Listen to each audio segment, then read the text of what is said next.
490 million within less than 15 minutes. A 62-year-old quadriplegic died, causing her daughter to call me with an impossible case she wanted. A 62-year-old quadriplegic died, causing her daughter to call me with an impossible case. A 62-year-old quadriplegic died, causing her daughter to call me with an impossible case she wanted me to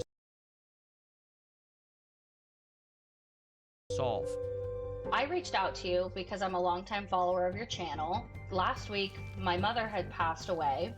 My brother and I were organizing her affairs. We discovered that she had been a victim of a scam.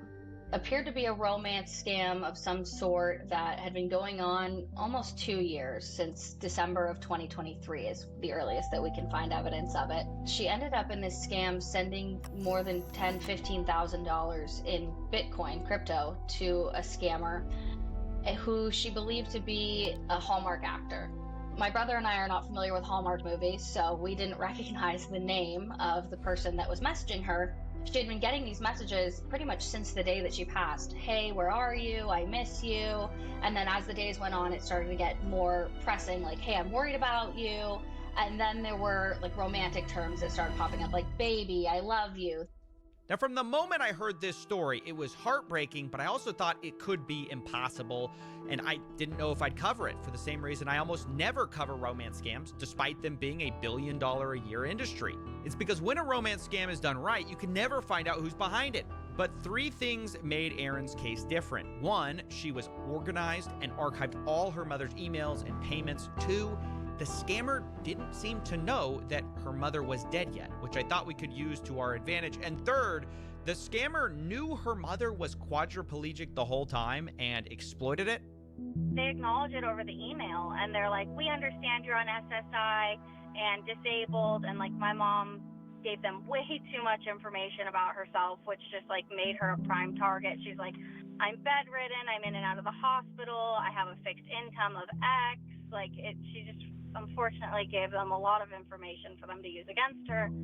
And so she's been in and out of the hospital for like the last year, and they have been like hammering her over email to make these payments, or else she'll lose access to this like Tyler Hines guy. Now, full disclosure, this doesn't make it easier to track the scammer, but it does really motivate me to know how awful and evil this whole thing was. This person knowingly exploited a disabled woman. And it was at this point I realized I had to take this case, even if I knew it was probably unsolvable. My dream here is to find the people responsible and go after them and expose them for what they're doing. Yeah, I support that fully. Yeah, and so it's just going to be a hunt. I mean, there's no promises because these people have basically had to mess up, which is not guaranteed. Yep. And then the second part of this is that if they haven't messed up, then what we're going to try to do is catfish them.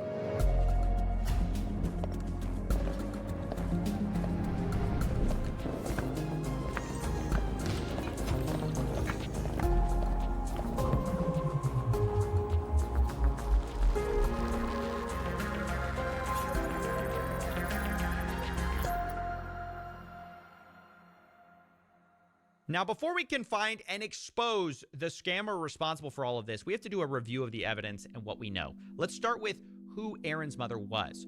Your mother was quadriplegic. She wasn't always. Actually, I saw an interview with her on the Food Network where she's, kind of bright and peppy and, making candy for kids. We keep our eyes peeled for any kind of candy and add a little harmless mischief to it.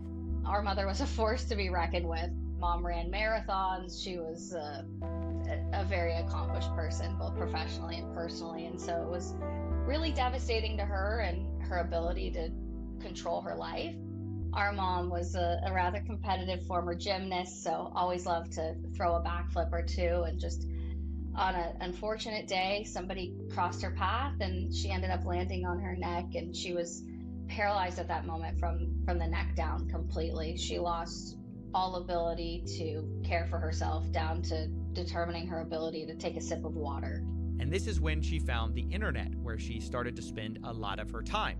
Going from a person who ran marathons to sitting in a bed with no free will was not easy for her by any means. And so we were happy that she was able to get on the internet and talk to folks on Facebook and really just have those outlets. It's really disappointing that it ended up being exploited against her when it was one of the things that probably brought her the most joy in her life, you know, towards the end in the years when she wasn't able to do much else but spend some time on the internet. So that's what we know about Deirdre, but who is her scammer? Well, we don't have a clue, except we know who it's not. It's definitely not a Hallmark actor named Tyler Hynes. We know that because romance scammers never use their own real names. They use well-known celebrities. And given that Tyler Hynes is a well-known Hallmark movies actor where he usually plays romantic leads, he's a commonly impersonated target, to the point where his actual Instagram bio reads, "Please stay safe from scammers. I don't private message anyone," which is just heartbreaking to read in hindsight. Tyler's even posted as of several weeks ago about romance scams using his likeness with AI-generated photos and audio. Sadly, though, this warning came too late, because reviewing the photos, our scammer definitely sent Deirdre AI-generated photos, with one even having Deirdre's name on it with Tyler Hynes holding it up. I also noticed the scammer used hospital photos of Tyler a lot, which I thought was weird, until I realized hospitals were a common subject between them, and it was a way to make Deirdre feel not so alone, because in their emails, Deirdre mentions the hospital and her disability constantly. Quote, "My challenge is that I'm a quadriplegic. I cannot use my hands. I don't have any other IDs with my up-to-date photo on it. Such are the issues of quadriplegics." How's that for the errant quadriplegic finger getting involved when it's not supposed to hit send yet? So the scammer was relating to her with AI-generated hospital photos of Tyler. They also used AI-generated audio of Tyler as well, trying to comfort her. "I know things feel heavy right now, but I'm here. We'll get through this together, step by step. You're not alone, and I love you more than words can say. Everything will be okay, I promise." And look, I know those of you who are on the younger side, maybe you wonder who could possibly fall for this. But before you ask that, you should know these scams are not quick and they're not actually simple. The scam started when Deirdre joined a Tyler Hynes fan club on Facebook, where dozens of scammer accounts were waiting. And from here, Deirdre was emailed by a Hallmark management account who tells Deirdre that they're offering special backstage access to actors for a license fee, and wanted to know if Deirdre was interested. She said yes, she's interested in connecting with Tyler, but before she could join, she was asked to sign an NDA, which sounds official, right? Businesses use NDAs. But of course, this wasn't Hallmark movies at all. This was still the scammer, and the point was to lower the chance of friends and family finding out about the scam because she might feel that she's not allowed to tell them. Deirdre complied and explained this, quote, "Believe me, I have no interest in anyone becoming aware of this agreement." Now, Deirdre being disabled and unable to work, she didn't have enough money to pay for the license agreement up front because she was on disability fixed income. She told this to the scammer, and they put her on a payment plan of $500 a month. Deirdre replied, "It's very expensive. I budgeted down to the penny for $500 a month. I am not this financially savvy. That doesn't leave me much for huge extras." Deirdre even asked for a discount on the license towards the end of her life, as she realized she probably wouldn't have enough time left to fully pay it off. And she asked if your group can see it in your heart to give me some sort of discount on the rest of this balance. The scammer responded, "We apologize, but we can't make any discounts." So I want you to understand, Deirdre did not think that Tyler Hynes fell in love with her from a photo or just messaged her online for no reason. She thought she had signed up for a legitimate fan club access program, and within that secret program, they fell in love over time, which she couldn't talk about because she had signed an NDA. And the whole time, she maintained that access by paying a fee. And speaking of that fee, here's where we're going to first trace the Bitcoin payments which Deirdre made. Lucky for us, she recorded the transaction hashes over email, and so they weren't deleted. But following the money, it looks pretty quickly like they go straight to a deposit address for an offshore exchange, which without government investigatory powers, we're kind of stuck here. And the same is true of Telegram, the messaging app, because we have their Telegram ID, but like nothing else, nothing that gives us a name. And that's basically all we have. We have an email handle, we've got some pictures, AI generated, some Bitcoin payments, and a Telegram account. Like I said, I didn't think it would go very far here. This is standard for romance scams. There's almost nothing to go on. And from here, it was pretty much straight to plan B, the catfishing. I didn't have a lot of other ideas. And my plan was to use the scammers' own greed against them, but with a little help from another YouTuber. A friend of mine, he does some like scam busting stuff. He's He's done some stuff before where he'll send some websites where they're going to get crypto if they put in some information. And like one of the steps they have to do is they have to activate their webcam. And you know, sometimes websites will say that and people will just do it. You know, they're so desperate to kind of get the Bitcoin. Now, if you don't know, I'm talking about the YouTuber Kitboga, who's a famous scam catcher who does this all the time and catfishes these scammers. This is so you won't bother my family again. Why are you leaving? Why are you leaving? Why are you leaving? Luckily for me, he agreed to help us and lend us some of his scam catching tools. And so here was plan B in a nutshell.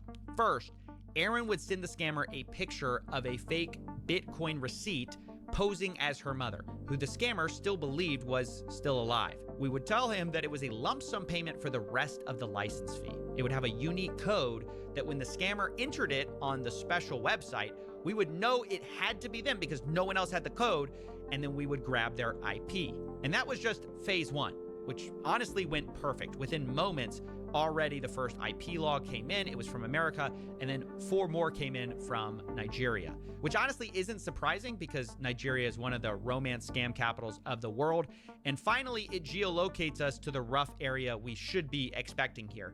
But honestly, it's really not enough though either. We still don't have a name. We have really nothing except a general location. So here's where we went to phase 2, the unmasking. For this, Kitboga had created a human verification CAPTCHA system. So once a scammer is on the page trying to claim their Bitcoin, they have to face a CAPTCHA to prove they're human, right? But this is not like any other CAPTCHA they've done before. It's like the number of bees in this picture. Honestly, it's just a 50-50 shot on whether or not they're going to get the answer right, so sometimes they do it again and again and again. They also have to hand draw things like this rat. Now, in a certain kind of way, this is kind of genius design because it makes the scammer feel like they're making progress on getting their Bitcoin, because up next comes the hardest part, the toughest ask. The scammer is asked to prove they're human by turning on their camera. It's the final challenge before they'd unlock their Bitcoin. And this was a big moment because, again, the scammer has to voluntarily do this. No one can turn on their camera for them. So I wasn't honestly holding my breath. I thought there's no way until Kitboga sent me a photo. No way. He actually gave us photos and videos, multiple videos of himself. And I immediately wanted to show it to Deidre's children, Aaron, and at this point her brother had joined Duncan as well, and I wanted to let them know we had found their mother's scammer. This is also when I asked them if they wanted to take it a step further. This is what his face looks like. No way. Wow. This is the guy. That's the guy who stole $13,000 from your mother. Crazy. It's insane. What you guys want to do from here? We're gonna probably call him and confront him, and we can 3-way you in if you want to say something to this person, if you want to confront them. If not, that's totally fine. Well, first, thank you. Like, that's amazing what you've done, and the fact that you took our email cold and really put like so much effort into this, like, sincerely thank you. Because it was, our mother wouldn't have put it down, and she would be very proud that you were able to figure this out and unmask this person. So just want to say from the bottom of our hearts, thank you. Yeah, seriously. Thank you. Number 2, yes, would love the opportunity to say something to the scammer. All right, this is where we get to phase 3 of the unmask. I didn't think it would make it this far, to be honest, so I was kind of flying blind, but my basic plan was to let Aaron speak to her mother's scammer, and then also my dream goal was to get this guy's government ID so we could report him to the proper authorities with a name and an address. The idea was to let the scammer think he was really close to getting all this new money. But I would tell him, look, before we can release the rest of it, your account is frozen pending an KYC review. And here's how that went. Hello, welcome to MyCoin. How can I help you? Hello? Yeah, hello? Are you there? Hello? Yeah, because I'm calling concerning a pending withdrawal on my wallet. Okay, excellent. I can help you with that. Can I start with your name? Okay. Okay, I'm David. Sorry, you said your name is David? Yeah. Okay, David. And can I verify there should be a 6-digit PIN on your dashboard? Can you verify that for me? Okay, That's 415-331. Okay, 1 second. I'm muted right now. He's so good at this. Excellent. I have your account pulled up. What seems to be the problem? Okay, I'm trying to make withdrawal to an external wallet. Going through still pending. Okay, so it looks like because it's an external wallet, I have to transfer you to my manager. If you hold on just 1 second, I'll place you on a brief hold, and then I'll put you on with my manager, okay? Okay. All right, thank you.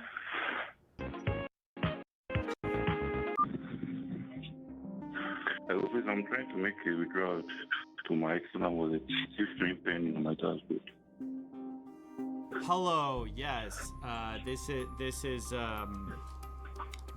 Mr. Coffee. How's it going? What do you need today?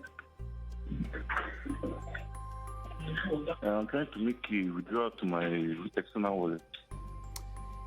Yes. Okay. All right. Yes, I am seeing that. And unfortunately, before we can release the rest of the funds, we have to do a know your customer verification that requires a short ID upload, and then we can release the rest of the funds.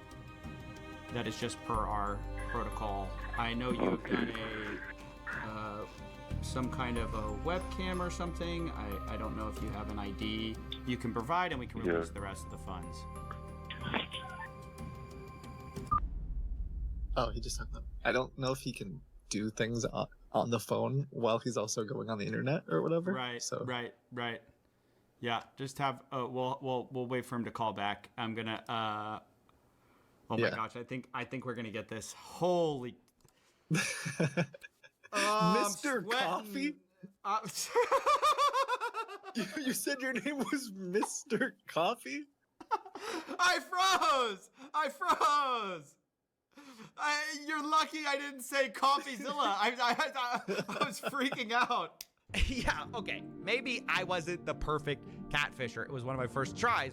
But look, honestly, it worked to my giant shock. And while we were waiting for him to upload his ID, we decided to get Aaron on the line to set up the final confrontation. And that's when we got it. Here, let me call her real quick. Do you want to wait until he uploads the ID? Because Yeah. I'll see. Well, you can talk to her. She can set it up right now. Yeah, I'm calling her. Okay. You got him. Hey, so we're on the phone with him. We're trying to get his ID uploaded, and anyway, he hung up while he was trying to upload his ID. Can you see if you can set up a Discord account real quick? Because that would be the easiest way for us to patch you in. You got it. Give me 1 second. Oh my gosh, we got his ID. It looks just like him. That's Oh my gosh. absolutely nuts. That's nuts. No way. It looks just like him. No way. That's so good. Oh my gosh, this is We got insane. Okay. All right. Yeah. Okay, he's gonna call back in a second. We're gonna keep him on hold. Download Discord and send me. You have to create an account. Send me your ID, and we'll patch you in. I truly could not believe it. I don't know if you can see in the video, but my hands were shaking. I've censored out his full personal details for YouTube, although to be clear, it was not censored, and we have given the full ID to the proper authorities. And from here, we've gotten everything I dreamed of. There's really nothing left to do but hand it off to Erin and let her finish the job however she wanted.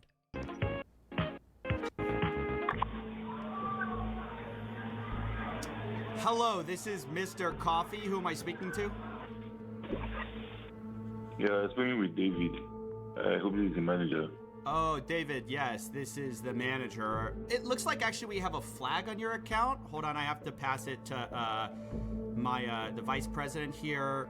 Actually, she's in charge of anti-scam prevention. Hold on 1 second. I'm just gonna patch her in real quick.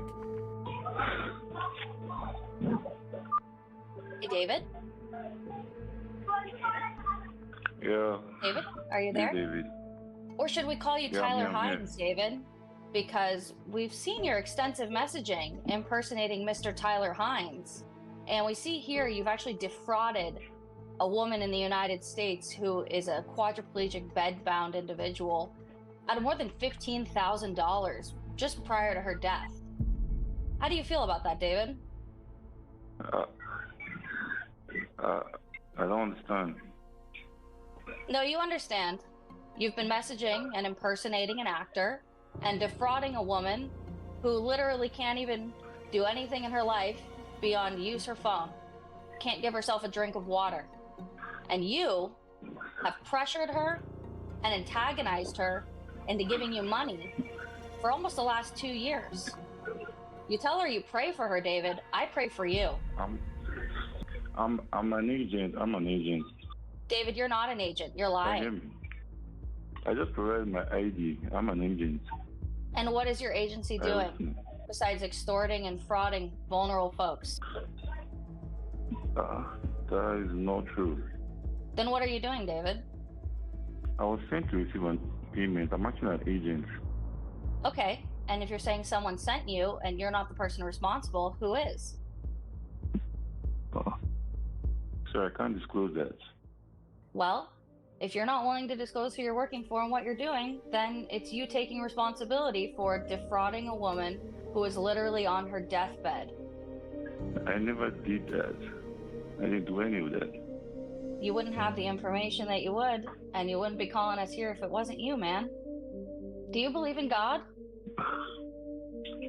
Yes, I do. Good, because I do too. And God does not look kindly on people who do what you do to vulnerable people. So if you want to get right with God, you should probably start by being honest. Oh, he didn't like that. He just hung up. Oh my god. Was I too Maybe intense? you, I'm sorry, guys. No. Maybe it's exactly whatever you needed to say. It was your moment. A great job. I thought you handled that beautifully. He obviously struck a chord at the end there. As soon as you said he better get right with his God, he hung up. So Yeah. Jeez, you guys, this is absolutely insane. Your work that you put into this, like, I can't thank you enough. Well, there you go. Honestly, she was so calm and collected while confronting this guy, even as he spun up these excuses. And I want to mention that despite claiming he wasn't the guy, not only did she get multiple missed calls from the scammer on Telegram after that, she texted me soon after, quote, "He just erased all of the Telegram messages. I think he connected the dots." Make sure you export the most recent Telegram accounts. That's the first thing he's gonna do, is try to delete all that. Oh, I just got 3 missed calls from Mr. Tyler Hines on my mom's phone. Just now? Really? Yep. So yeah, that's even more evidence that it was the same guy on the phone and on Telegram, because these were just moments apart. But from here, my honest hope is that the police now can connect the dots as well and finish the job. These romance scams are a blight on our society, and even though they're incredibly lucrative and hard to catch, I'm really proud that we unmasked this guy for Erin, not only for her, but so the next time someone is scamming a quadriplegic mother, they'll think twice and wonder, who exactly is on the other end of this call? Yes, hello. This is Zilla Payment Solutions. No relation to that guy. This is actually, Mr. Kit Boga?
Oh my god.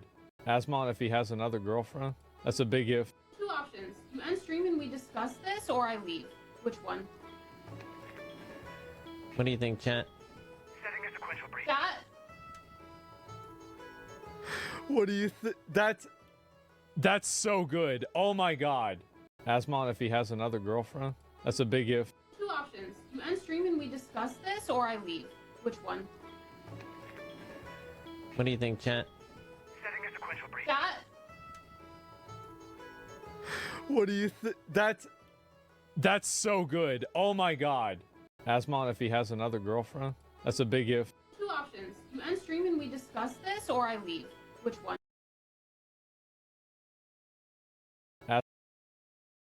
I think I'm in the game now. Let me see if I can get this to work. All right, I'm gonna try and get a new character. The big loot right here. Wait, is that 3 legendaries? Wait, no, I don't care about purple. Don't care. You want a 6-star because like usually it's 5-star. This one's 6. Damn. All right, so that I think that's kind of good, right? All right, let me try and do it again. So I want it to yeah, right? That's 100% it. We actually hit it right there. Easiest game of my life. Damn. Asmon, if he has another girlfriend. The last subber.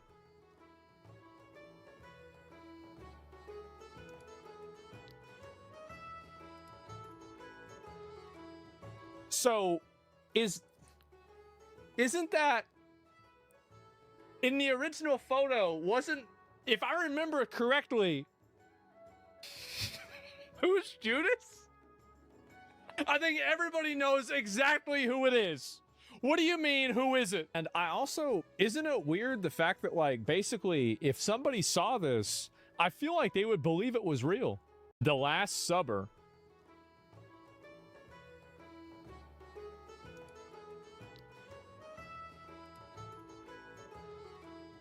So, isn't that in the original photo? Wasn't, if I remember correctly, who's Judas? I think everybody. Oh my god. The last sub.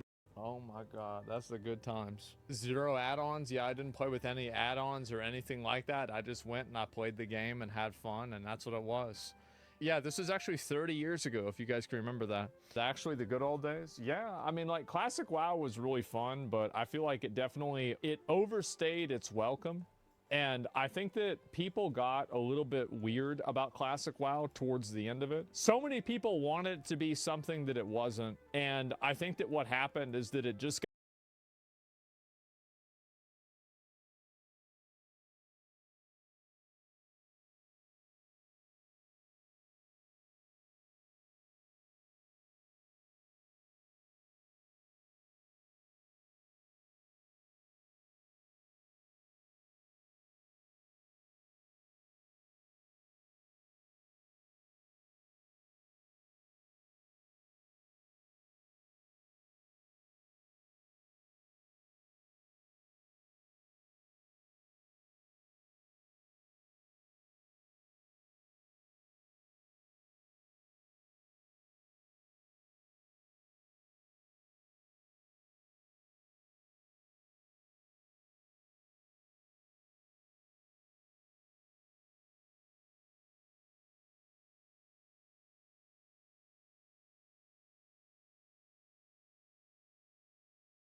negative stigma about public transport, it's really hard to change someone's mind if they haven't experienced any alternative yet. Living in London for so long genuinely changed the way I view public transport because it's so good there, but that doesn't mean that everywhere else is bad. So can I survive this American suburb using only public transit?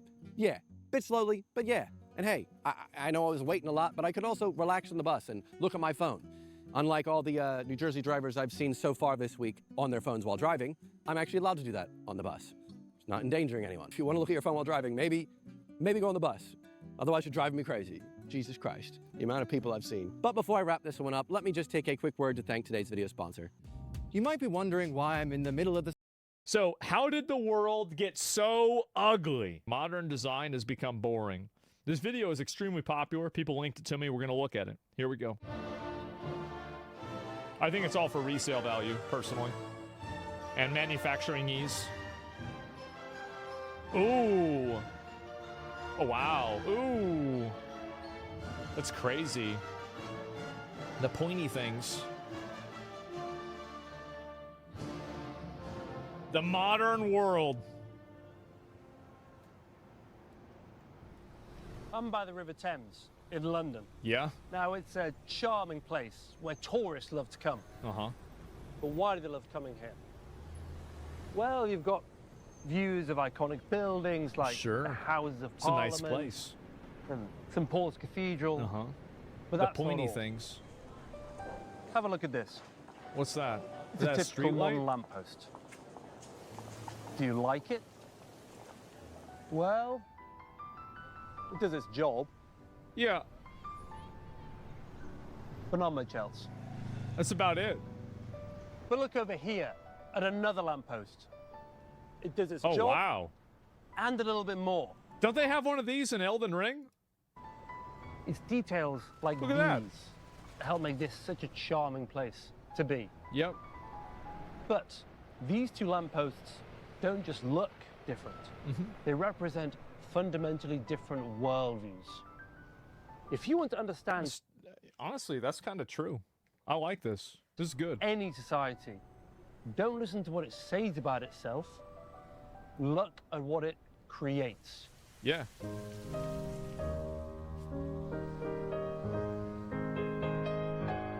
Oh, all the spikes. That's good. Oh, that's why you don't have any of the Nevrons lying down.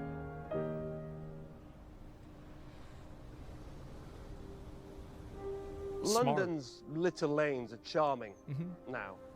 But 150 years ago in places like this, you'd have had whole families crammed into these tiny rooms That without sucks. running water. Ugh. There'd have been open cesspits spilling down the streets. Ugh. And the stench of sewage boiling in the midday sun would have been unbearable. Ugh. The whole city stank. Smell like shit. Literally. It wasn't only horrible to live in, but genuinely dangerous.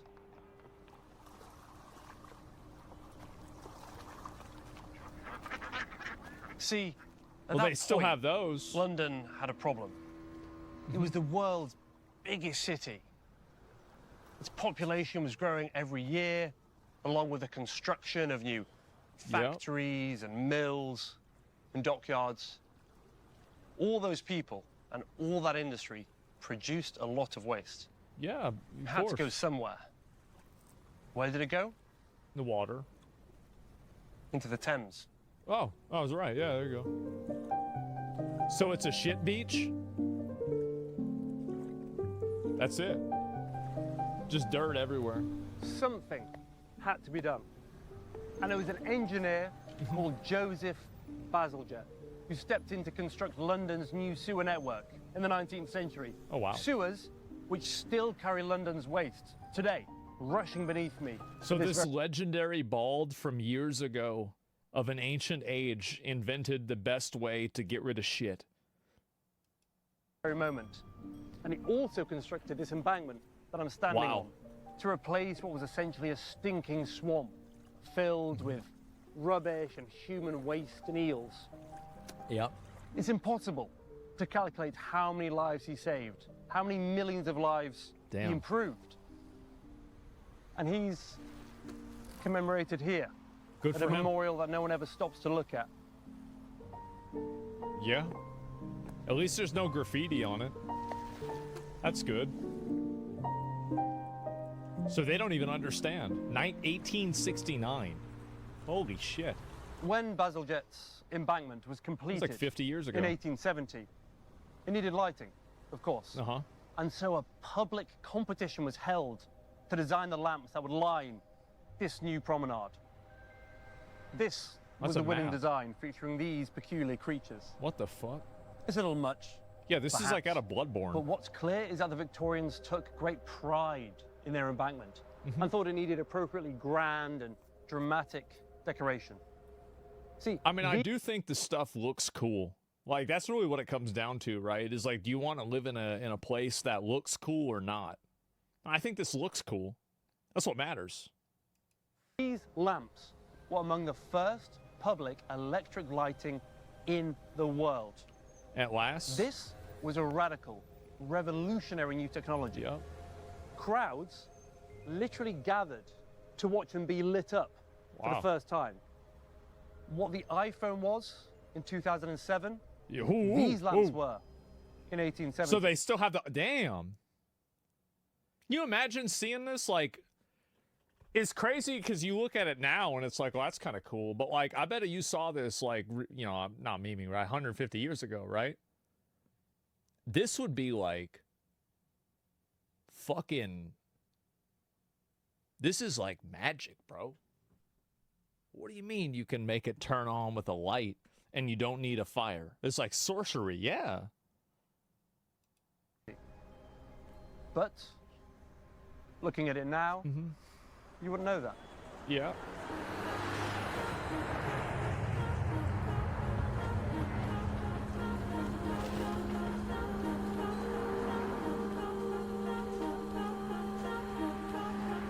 Those lampposts don't look modern to us now.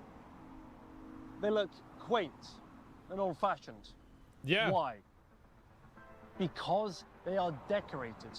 And we don't associate decoration with cutting-edge technology. And that's That's a major true. difference between us and the Victorians in the 19th Yeah. century. They saw no contradiction between startling modernity and time-honored tradition. Just like this building, the legendary Houses of Parliament. Wow.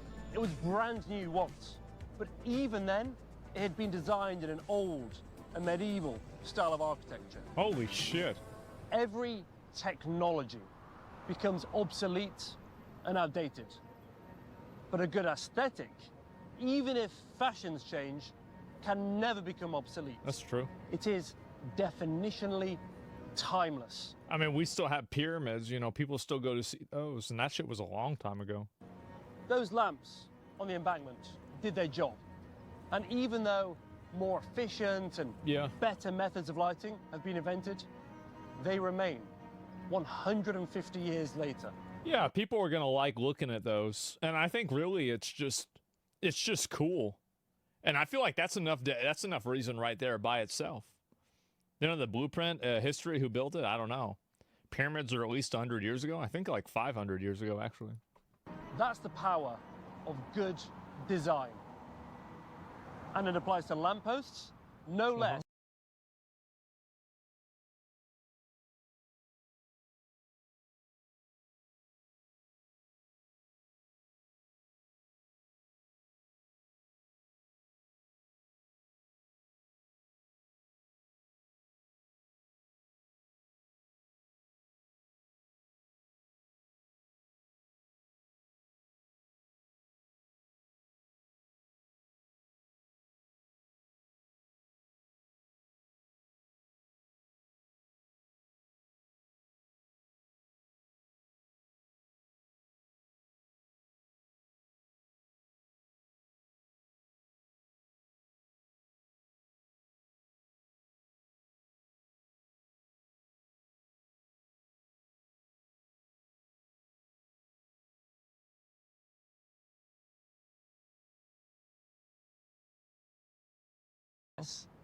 And to national parliaments. Yep.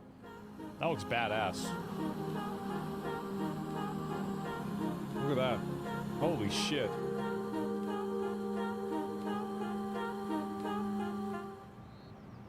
Yeah, like, I mean, look at this, bro. This is like out of a video game.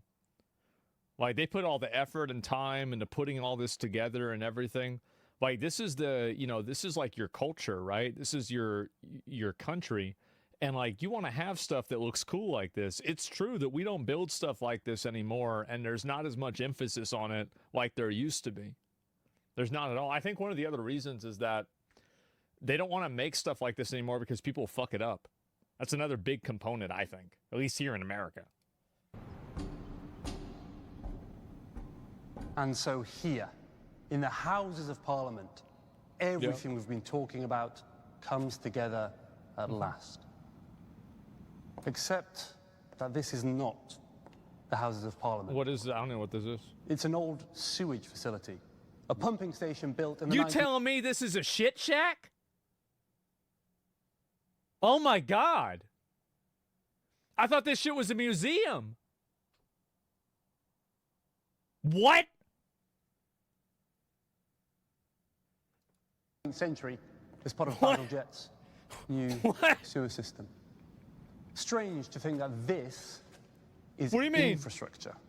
A purely functional building with the sole purpose of managing human waste. Yeah. And yet it has been designed with the same ornamental exuberance as any church or palace. Yeah. Why? Well, people worked here.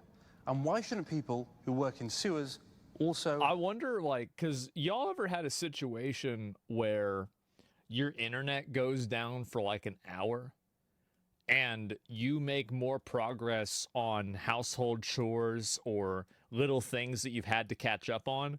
You make like a month's worth of progress in 43 minutes. Right, yeah. And so I think that's kind of what happened. Is that, like, really there were so few distractions back then, and people didn't have like the infinite things that were competing for your attention at like every single microsecond that you exist, that they could focus on doing stuff like this more. I think that's a big component. Have a beautiful place of work. That is how the Victorians thought. But there's more. No internet, yeah. There was also a fewer distractions, exactly. Of pride.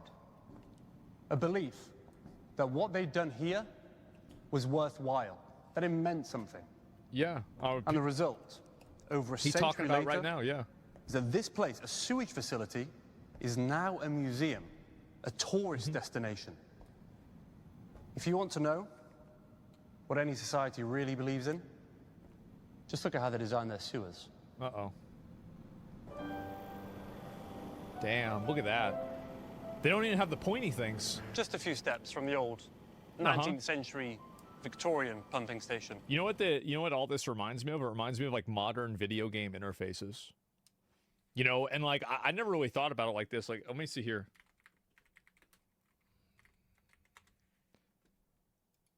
Like, this is like look at this interface. Like, compare this. Like, this is the same difference like video games, right? Is you compare like Diablo Immortal or Diablo 4 to this. Right? Like, you got something like this going on, and like it's a totally different universe, totally different world, right?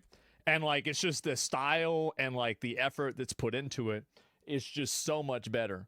It's so much 1,000 fucking times better. And I go back and I think about this, and that's another thing too, is that I always think about like which ones do I go back and think about later on. The original Xbox UI? Oh, with the 4 things. Yeah, I remember that. It's a loss of collective identity too, which is happening a lot. No, you're right. Yeah, it's the erasure of the collective culture. I think absolutely you're right. Which is now being decommissioned. Is the one built to replace it? It's not bad, I suppose. But it was very clearly not built by the same society. Oh, there's shit on the ground. Or at least not by society with the same views about architecture and design. Will this, like the original, be turned into a museum? I don't think so. Maybe. We can make it a prison. I imagine that it is more functional. And that it was more convenient to build and to design. convenient. Now that's an important word. Uh-oh. The air conditioning? Look at this air conditioning unit. Yeah.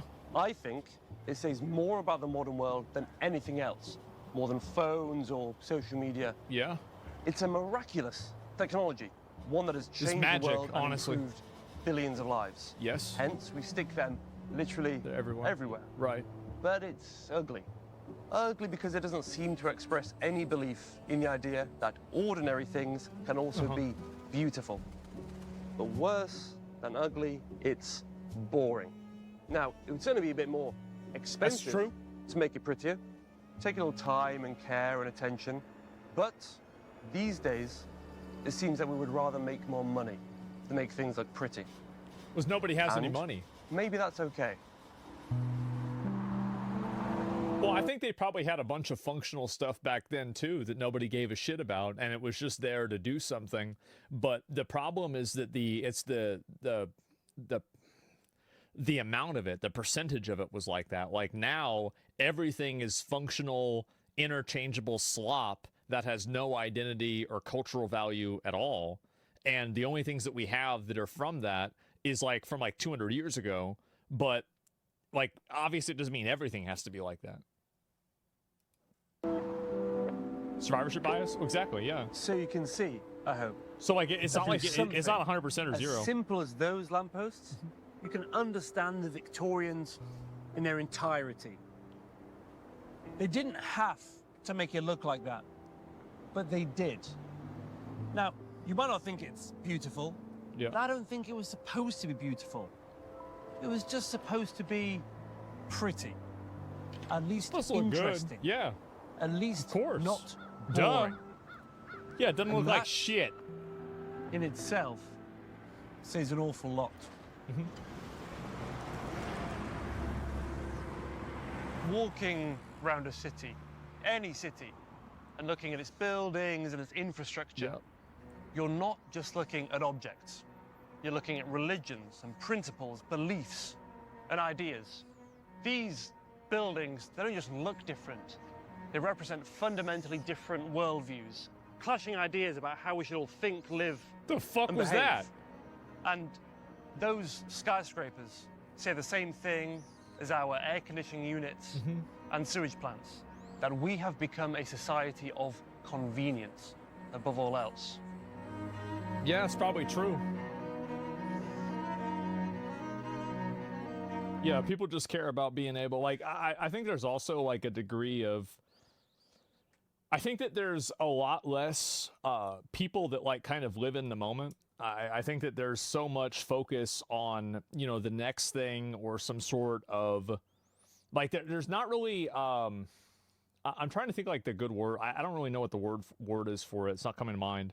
But like, there's a degree of kind of presence, I guess, like, you know, like direct presence that people generally don't have nowadays. I don't know really if you've noticed this, but like if you go back and you watch old videos of, like, for example, you know, movie releases or video game like like midnight releases, the way that people talked and behaved was just totally different.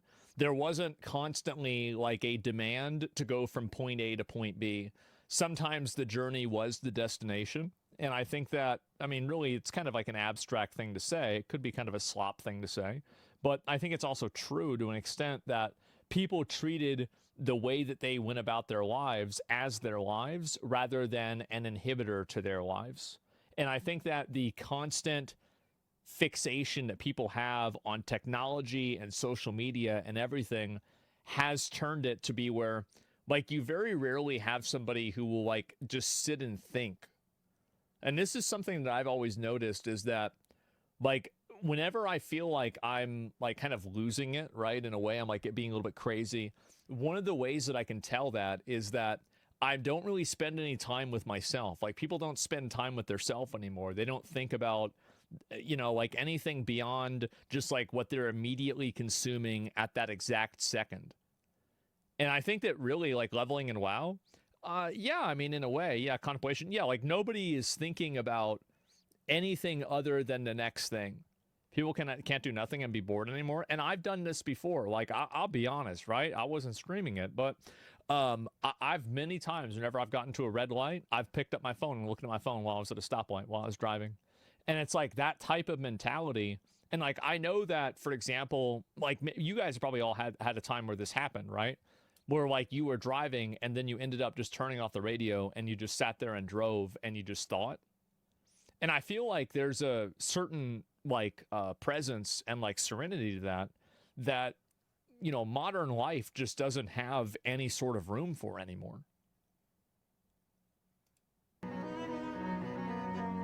It just doesn't. You're on call all the time, focus on shit But there's something constantly. else that we haven't mentioned about these lampposts. Uh-huh. It would be easy to believe that they were made by artists and that we somehow wouldn't be able to or couldn't afford to make them anymore. Of course you could. But just like our modern lampposts, our air conditioning units, our everything, these were also mass-produced, made in a factory. We could still mass-produce lamps just like these if we wanted to. We can make our offices and our warehouses look like Crossnest pumping station. We could make anything we want. That's the ultimate truth, the hardest one to accept. People put up with it. But we don't. We have other priorities. And that's fine. But it's vital we accept that there is another way. It's more expensive. I think that the government should try to do things like this, you know, like works of art. Like, I think it's important to have that so you can establish like a cultural heritage. Because I think if you don't have that, you lose a degree of like shared experience living in a world. Instead, we argue whose fairy tale gets to reign supreme. I mean, honestly, there's a lot of that. Thoughts are scary. Life is hard. People want to escape from real world problems. That's right. And so now they're addicted to Labubos, vapes, and galaxy gas. Watching TikToks made by China to make them gay.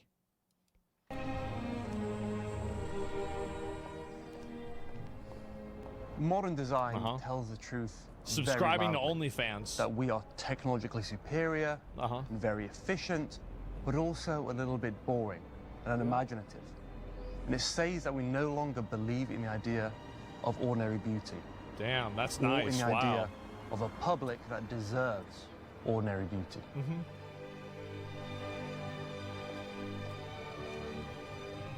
Museums and galleries are wonderful places where we can come and look at things that people used to make and Yeah, look admire at their that. handiwork. Holy shit. They're not just dead historical artifacts. These are living echoes of different ideas about what the world is. If and what- globalism is to blame, why isn't this possible anymore? I think it's just really to save money. Like, I think that the best example, like, this guy is like a fucking European or some shit, right? And so, like, he doesn't know the way it is in America. Like, I'm not thinking about the fucking, you know, like the Parliament. I'm thinking about Pizza Hut. And so, you remember the old Pizza Hut buildings, right? I mean, they looked really cool. They were great. And the old McDonald's buildings were really cool. They looked great.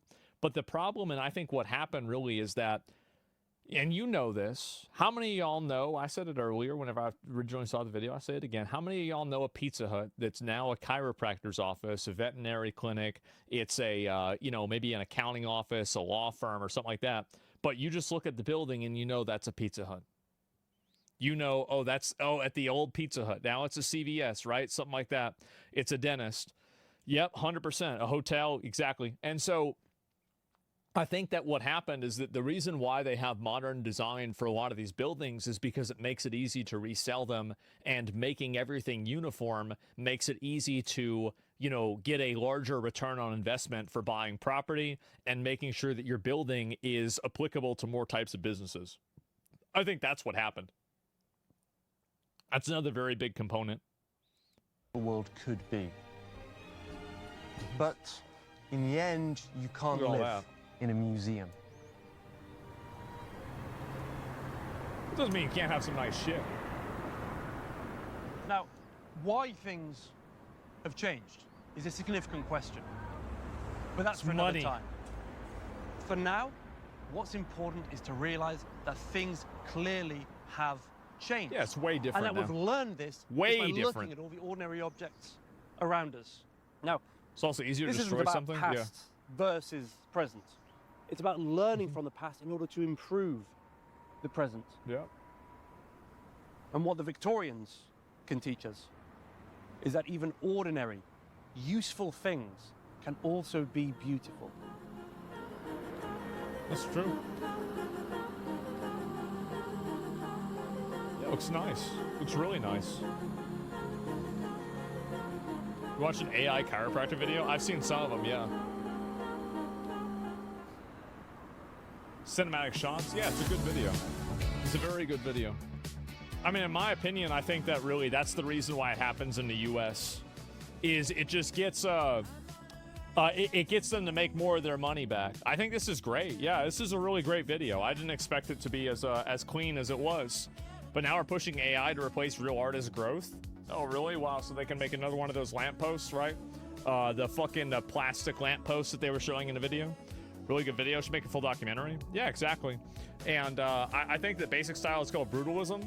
Yeah, I mean, I get it, right? But internet and optimization of sites are the same. Yeah, I mean, to be fair, some of the old sites were awful. But, like, you know, remember, like, you know, people, like, customizing their MySpace accounts and stuff like that. But, yeah, I think this was really, really great video. I'm going to subscribe to this guy's channel and give him a like. And this video, like, just totally popped off. Had almost 4 million views. I'll link it to you guys. And so, yeah, there it is right there. Love this. What a great video. Yeah, give it a like. Give the guy a sub. He's only got 200,000 subs for something like this. It's great. And shitification is very similar to this. Well, I think really the reason why stuff like this happens is really simple. It's just because these companies want to save money. I don't think there's a lot more complexity to it. I think that in most cases, that's it. And also what's happened too is that people have had so many things competing for their attention that there isn't really the appreciation for the in the present, just seeing things and observing them, because nowadays there's just so many things happening all the time. Yeah, that's really, it's not cheaper. He said it. Well, it's definitely cheaper.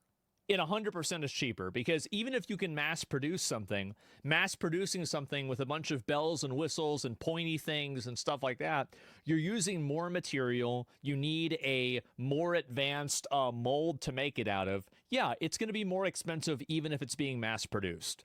Like, that's not like, I mean, again, it's not going to be infinitely more expensive, but it will be more expensive 100%. And I don't know why anybody would even say otherwise, but there it is. That the consumer decides, the consumer in the U.S. values differently.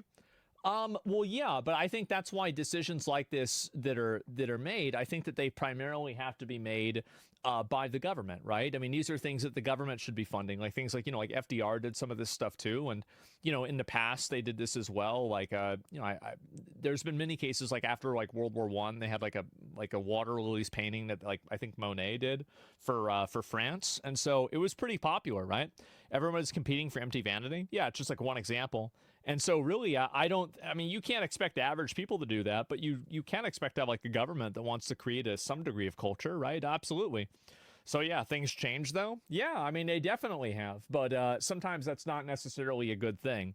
And I feel like this is one of those instances. So yeah, that's the way I see it.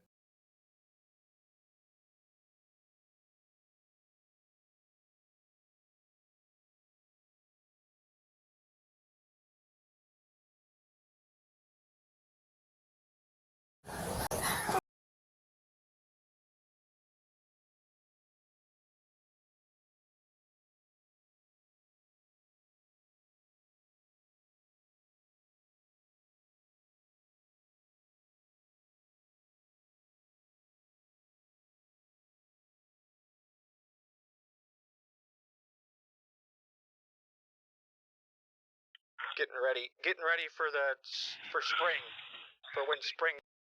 A 62-year-old quadriplegic. Cheap to ridiculously expensive. And now that I own my own home, I've decided it's time to build the ultimate home gym. But there's just one slight problem. I spent all my money on the house. So in order to build this home gym, I'm turning to the cheapest place on the internet, Temu.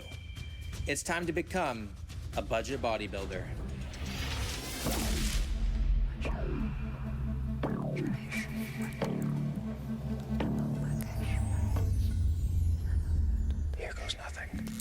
don't know what these are for, but I've never done dips this wide. Yeah, so I mean, there's definitely a few like engineering flaws with it. Sure. I mean, it could also be my building. The building. It is your building. Yeah, these go on the other side. Yeah. Oh. I'm thinking because it's a home gym, you want it to be very compact. Yeah. So you can just go. Oh, it folds. It folds. Dude. Yeah. That's no. That's actually sick. How much do you think this was? $150. $158. That's incredible. Coop is going to give each piece an individual score out of 10, and at the end of the tour, he'll add it all up and reveal to me my gym's total score. What's the most important criteria for a piece? Well, safety is number one, because if you die. That's lame, dude. But number two, what's the most scarce resource outside of some people, money? It's real estate. It's like, I don't have a lot of space. Right. Moving on here. This sucks. Guess the original price. Original price. Yeah. Retail. You won't guess it. $100, $70. $2,888. I got it 88% off. Deal, dude. Yeah. It was supposed to be a leg extension, but it doesn't extend. Well, you know, let me introduce you to leg extension, sir. See, the problem here is the fulcrum point is really far up the back pad. Yeah. Well, when you're pressing, where's all the weight? It's right here. Right there. So, you could, you know, that creak of that plywood. You mind if this pad does fold all the way up though, so you can get it out of the way. Oh. And if you wanted to, you know, you could do some trap stuff here. Oh, that's sick. Honestly, budget gym, people that are wanting to build a budget gym, you want to do hypertrophy stuff, this is one of my top picks. Really? And then also right underneath you, this is the cardio at Budget Barbell. This is the cardio section? Yes. Next piece, I was excited about this one because again, kind of like the chest press, it looks nice. It looks like an Arsenal strength piece. Okay. There. Then we got something going on back there. Yeah, I'll wait till I'll tell you. If you stand and curl, yep, you're gonna hit the floor. Oh, right. So you have to go down. Yep. I said I call this one the altar boy curl now. So you go down like. Well, I could help you with the reps really easily. Oh, like force, yeah. Orion, you know. Come on! Yeah. Ah! Good job. Yes. Did you get those pants from Temu? Gymshark, man. Come on. Gymshark? Gymshark. Those are cool. I'm just curious. Oh, I think you're trying to like roast me or something. No, I think they're cool. What would you pay for this to be worth it? $200, $250, somewhere around there. $248. That's good. This was the Temu functional trainer. Okay, yeah. So it's a one-sided thing. It is. It's supposed to be bolted to the wall, but they did not give me bolts for the wall because the thing moves with you while you curl it. Okay, nice. There you go. Oh yeah, but it feels, I like that. It feels good. Yep. The multi-pulley game changer. That's 10 pounds right. Last thing that we need to build, it's I got an email. Holy I just made with the red and the black to match the machines. Things are coming along. The next thing I'm doing is coming up with something that Temu has probably already made me secretly sign. And that is the liability waiver, because people are going to be using this gym other than myself, and the likelihood of injury is probably very high. So I just put it into ChatGPT, and it's all done. It'll just save me $5,000 in legal fees there. Okay, I should probably really go help build right now. Right now, we're putting together the squat rack, which is important. This is the crown jewel of Budget Barbell. It's literally the focal point. I actually messaged the gym reviewer ahead of time for some intel, and he said that equipment-wise, a squat rack isn't obvious. Yeah, so obvious. Oh.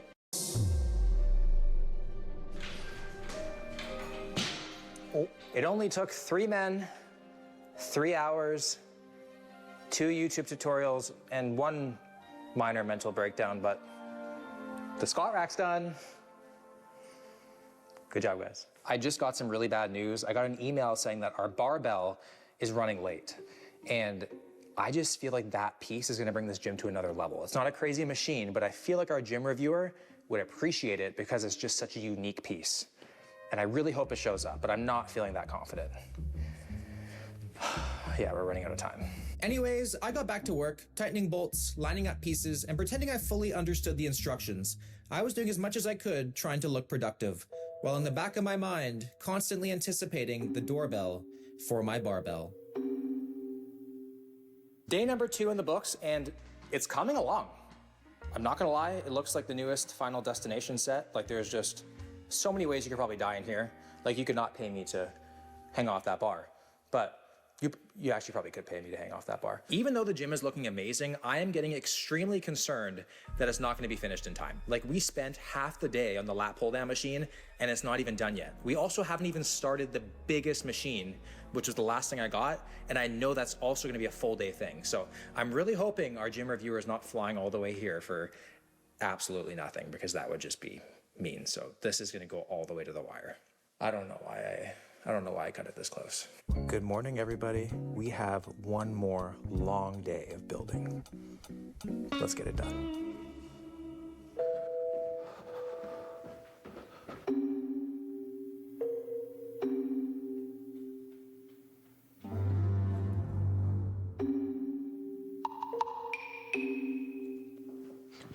This is the last thing that we need to build. It's huge. For reference, I'm just about 6'3", so it's gonna be a nightmare. Look at the instructions I'm dealing with right now. Attach part 22, number 30 to part number 21 using 2-part number 2 M10 75 bolts. Please help me. Yeah, future.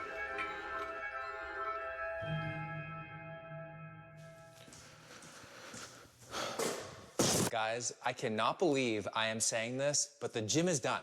I am so tired, you have no idea. I haven't showered in 2 days. I haven't cooked a meal either. But luckily, David has been here to hold my hands to make sure that I hit my protein every single day. David Protein, of course. This is actually my 4th today. Here's proof. David is the highest protein to calorie ratio protein bar in the entire world. 150 calories, 28 grams of protein, and did I mention 0 sugar? Yeah, 0 sugar. Texture is unbeatable. Now, if you've never had them before and you're at the store, I recommend you reach for the cinnamon roll flavor. That is my personal favorite. That is what I'm having right now. It's like they microdosed a Cinnabon in here. If you guys want to pick up some David Protein, use the first link in the description and you will not be disappointed. And just as I was finishing up my 4th David Protein, this happened.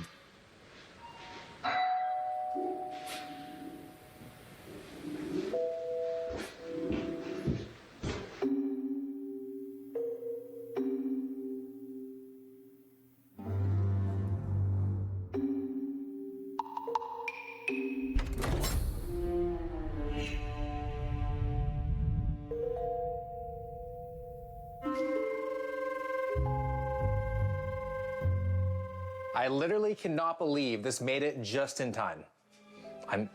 Let's go down and finish this gym. To finish the gym, I got what every gym needs. This sick 5-foot Ronnie Coleman poster for $13, and this Arnold poster for $22. That was actually 82% off. Budget barbell, and this is what every gym needs. This sick 5-foot Ronnie Coleman poster for $13, and this Arnold poster for $22. That was actually 82% off. Budget barbell is looking better than I could have ever imagined, and I can't wait to show you all in the morning. Everybody, welcome to Budget Barbell. All the hard work has been done, and now it's time to just try everything out. So on the surface, this looks phenomenal, but so did Ted Bundy. So, I mean, you're not supposed to judge a book by its cover, but I'm really hoping it matches. So the first thing we're gonna try out is the squat rack right here. And this was like $158, so my expectations are like down here. This thing is supposed to hold 350 pounds, and I'm terrified to put 45 on right now. Okay. Best case scenario today, I get an incredible pump. Worst case, I get carried into an ambulance with a decent pump. The tripping hazard here is pretty insane for the squats. That's not ideal. Okay, there we go. Time to rack it.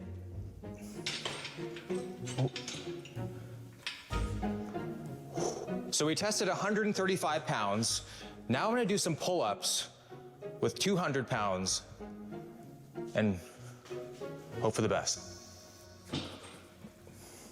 Oh, that didn't sound good. Oh.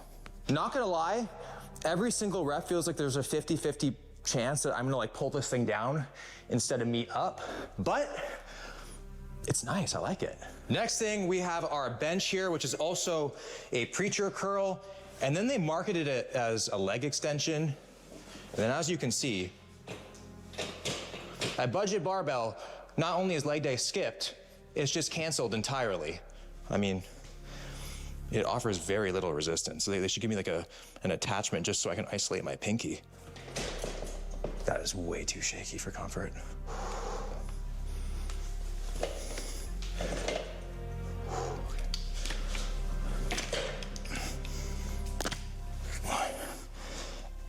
Oh, really nice. A nice fat pad at the back, so you have a nice back stability. Let's test out the preacher curl now. Oh, nice, you got to hold this for stability. It's actually a very nice piece, minus the leg extension. So the thing I was most excited to try, the barbell, was supposed to hold any kind of dumbbell that you had. It doesn't fit my dumbbell. The barbell was like $86. Doesn't seem to be usable. Maybe if I go to like a Star Wars convention, I could just be like, it could be like a jacked guy's lightsaber or something. That is the one downside so far of Budget Barbell. There is no barbells. The next thing we're trying is the lat pull down machine, which was by far the hardest one to build. There was a lot of different small parts. Hopefully they are all still intact. Oh, that does not sound good.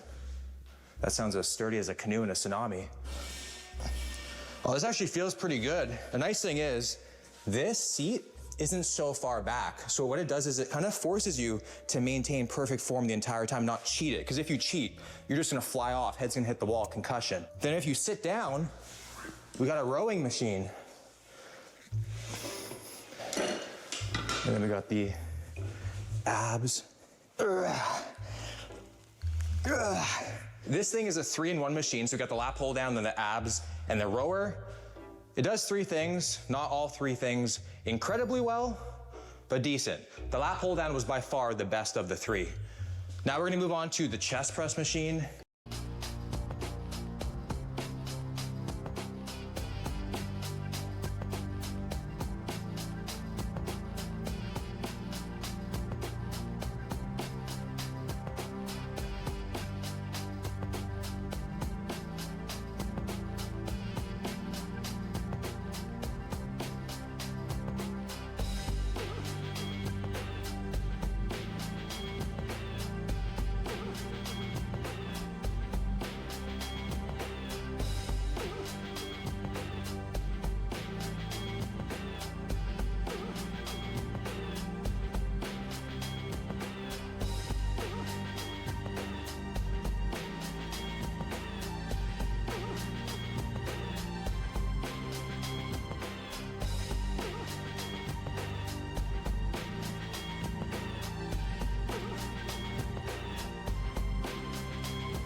mother's account. Yes, my wife and I. It's in her name. Oh, sorry, I'm getting a lot of emails. Been This doing a is lot her of bank, shopping right? today. This is not you. Huh? All right. So this account belongs to your wife, right? Or you too? Yeah, we share everything. It's just, it's in her name. That's the big. All right. It's in her name, right? Yeah. So now we are going to deposit the money. So it need to be her name or your name will work. Either one's fine. Oh, look at these clamps. All right. Sorry, go. Can I talk to? What was your name again? Ronald? My name is Ryan Wilson, sir. Ron? Can you transfer me back to the other representative who was helping me, David? He and I were. May I know why? I think we were almost done getting the money, and he spent like an hour talking to me. So I don't know why I don't know what happened. I think there was an accident where you got connected to me, because I don't know why you're connected to me. What are you doing? I'm not going to have to do all this over again, am I? No, it is connected. Oh, No, you don't have to do anything, okay? my computer's being All right. updated again. You don't have to do anything. Right. You don't have to touch, okay? Do not touch. Don't touch. Because we have to deposit the money, sir. Don't touch what? Do not touch a computer.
When it comes to modern observation, like everyone in the world of outer should have space, seen there's this always coming, but somehow still they were able to make tens of thousands of dollars. Haley Welch, best known for her off-the-cuff comment. Talk to a girl going to prison.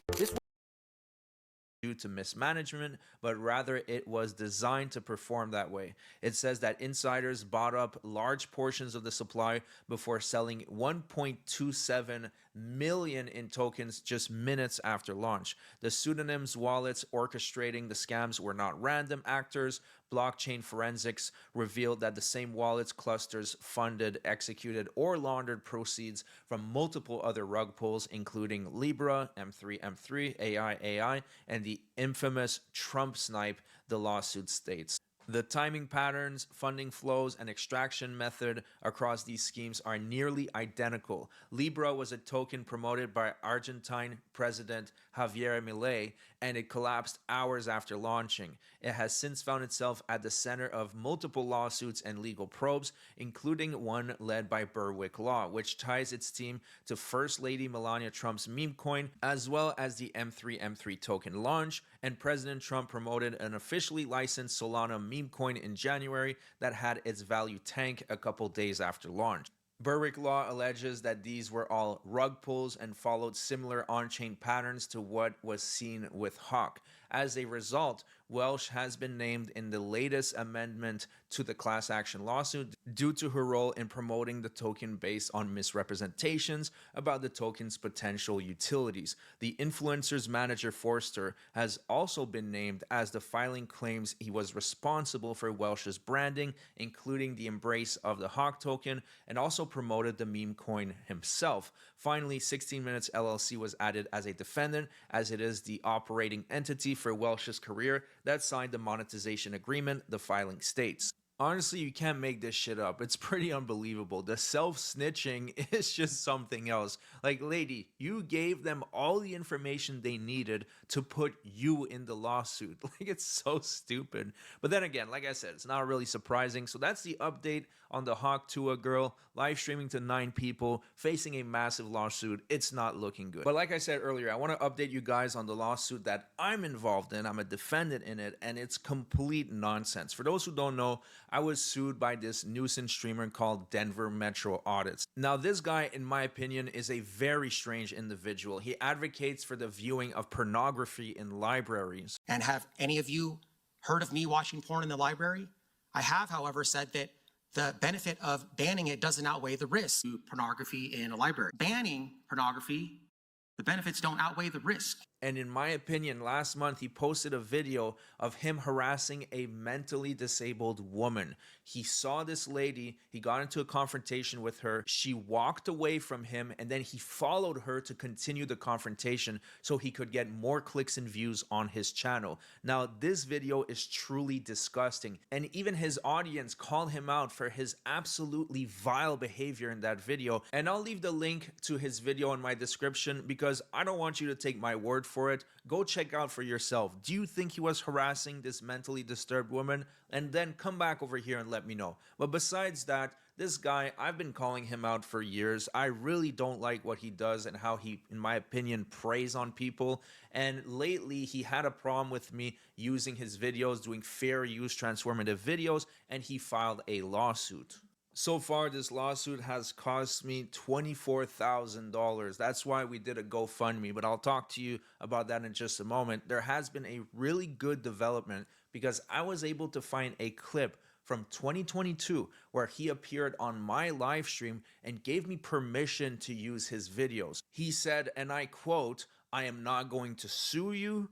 I don't have a problem with what you do. You have your audience and I have mine." Take a look at this video from 2022. I kind of lost my ways a little bit because I was, I preach a lot on my spiritual channel that what you resist persists, right? And that fighting for peace is like shouting for silence. So as far as like going against you and being like, oh, I'm going to sue you and all that kind of stuff, that's just perpetuating it and making everything worse, I feel like. So, I don't have any problem with what you guys do. You guys do your own thing. You guys have your followers that disagree with what we do, and that's fine.